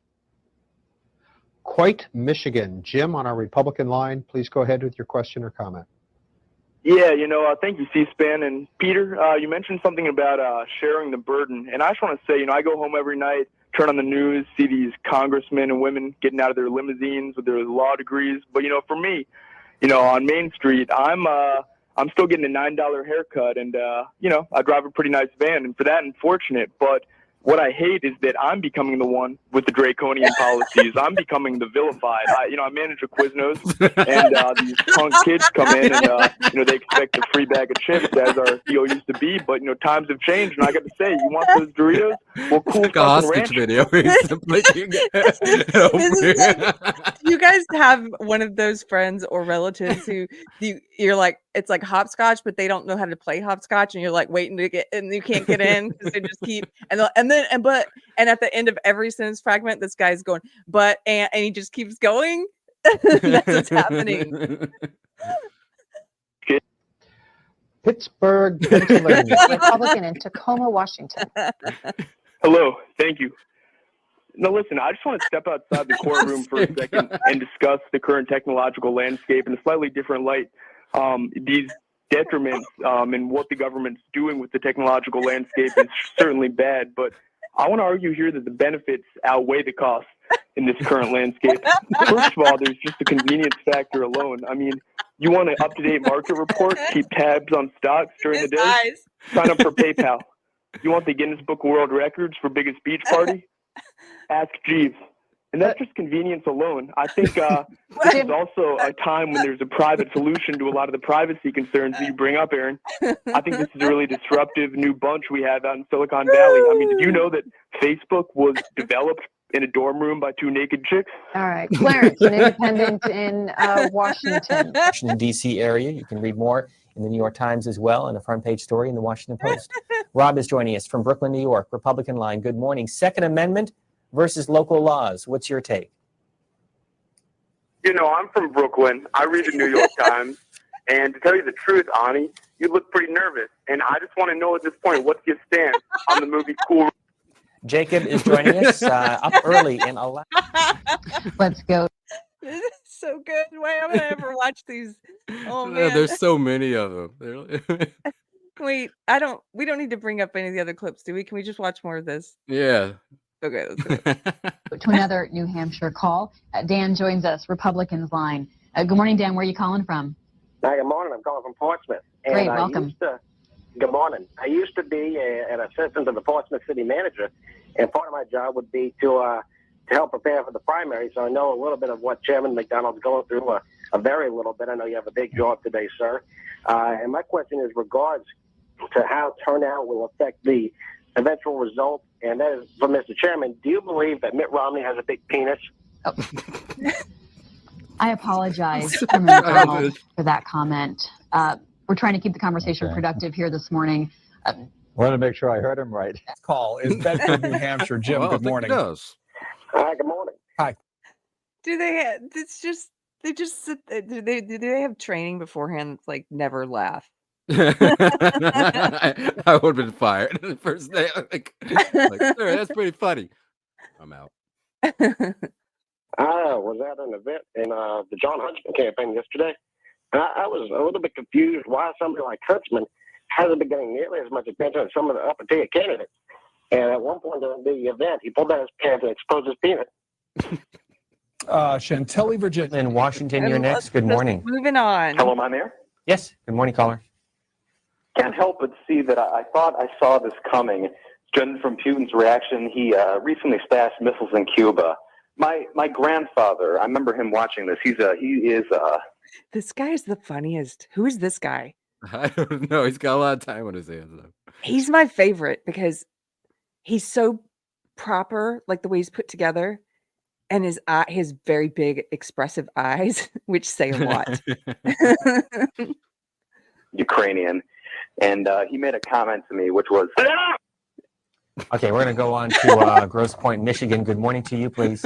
Call us from Moscow, Idaho. Good morning to you. Morning. Thank you for C-SPAN. Normally, I'm quite skeptical of the mainstream media, but there is substantial evidence at the current time that the mainstream media, that is Fox News and CNN, are suppressing the actual casualty rates during this battle, war, whatever you want to call it. I was watching this last night, and while CNN and Fox both had placed the casualties around the low hundreds, the independent media journalists who were actually on the ground in this battlefield had to... Okay, we're going to go. What is that? I don't know. They just make weird noises. Is it somebody screaming at the end? I don't know. This is you've just introduced me to a whole new rabbit hole. Thank you so Yeah. much, Mr. Oh, Chris. you're I'm gonna welcome. have to watch all these compilations now. And that guy, I've got to find out his name because he's my favorite. Thank you guys so much for hanging out here tonight on Pop Culture. And was there anything else that you wanted to touch on before we wrap up? No, rest in peace to cable television. Played a big part in my upbringing. I know you didn't watch Nickelodeon and other stuff, but I loved cable. I always joke that my parents let cable television raise me.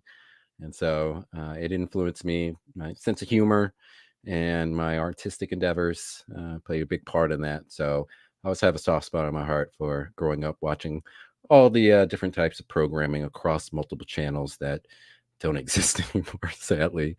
And so I wish kids knew what that was like. And that always makes me sad. And that's what makes me feel like old. It's not the failing disc in my back. It's the fact that kids just like have no idea about some of these shows and they really don't care. It's they're not caring, I guess, is that really it just makes me sad. Because like because even with like the comedy and stuff and politically incorrect stuff, like we didn't play the Clayton Bixby sketch from Chappelle's show, but a while back I showed some black friends. Yes, I have black friends, Keri. I showed some black friends. They were young, they were Gen Z. I was showing them that sketch where he plays the black Klansman who's blind, doesn't know he's black. And my Gen Z black friends were shocked by that particular sketch. Like they're like, "What? I can't believe they do that." Like, yeah, this is bad. This could be bad if it gets in the wrong hands. And I was like, "No, it's making fun of racism." And Yeah. they didn't get it, or they chose not to get it. And that's what struck me, that I think a lot of people, from my perspective, a lot of people in Gen Z, while a lot of them love irony, a lot of them either can't understand or choose not to understand when irony is being used to make some kind of broader point.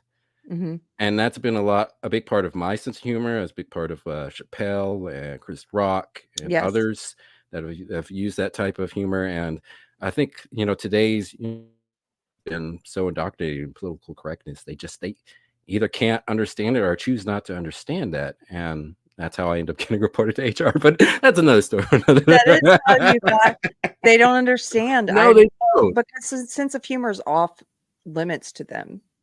Yeah. They're not allowed. Like, true humor requires the pursuit of truth, the ability to sacrifice these so-called sacred cultural cows. Like, you can't say that certain things are off limits, because that's going to limit the creativity and the humorous mind. And it's also like, you can't tell people, you can't program what they find funny. Humor is spontaneous. Like, your reaction is spontaneous. This is why, if you watch Trevor Noah and the Daily Show now, if you watch a lot of these late night shows, nobody's laughing. They know they're supposed to find it funny, but they don't, and it's just clapter. You're just clapping, because you can't make them laugh. That's not going to happen. They might agree with every ideological thing you're saying, but they can't force that. I mean, they can do fake laugh. It sounds a lot like Kamala Harris. It's like a cackle. It's like a weird, but it's not that spontaneous joy erupting. I just miss comedians that would take that risk and make jokes that basically voice the things that so many people thought but were afraid to say. And they go, oh, okay, that's true.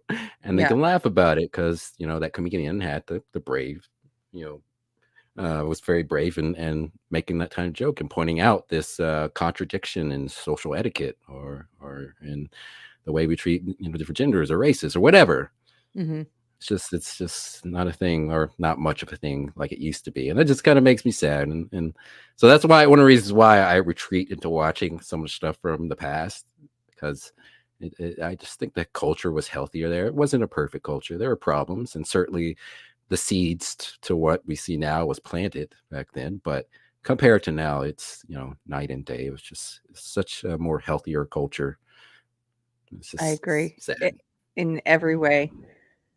Well, thank you guys for hanging out with us tonight and going down this trip down memory lane to look at some of, like, the beginnings of some cable channels and what's happened to them today. And if you like the show, please consider hitting like or leaving a comment below. We had fun hanging out. We'll see you guys in 2 weeks. We do this show every other Wednesday at 8 o'clock Central, Pop Culture. Next Wednesday, a week from tonight, will be our Christian panel, which we do every other Wednesday. And for that one, we're watching the movie Sound of Hope, the story of Possum Trot. It's in theaters now. It's one of the Angel Studios films, and so you have time to go watch it. You have a whole week to watch it, so we don't do any spoilers. And that's a week from today. So I hope to see you then. And have a good night, guys. Oh, Jamie says, take care. I always enjoy the live streams. Well, thank you, Jamie. Thank you very much. Okay. We're going to go now. We're going to go. We really mean it. We really mean it. Goodbye. Bye. Oh, I'm gonna go then! And I don't need any of this! I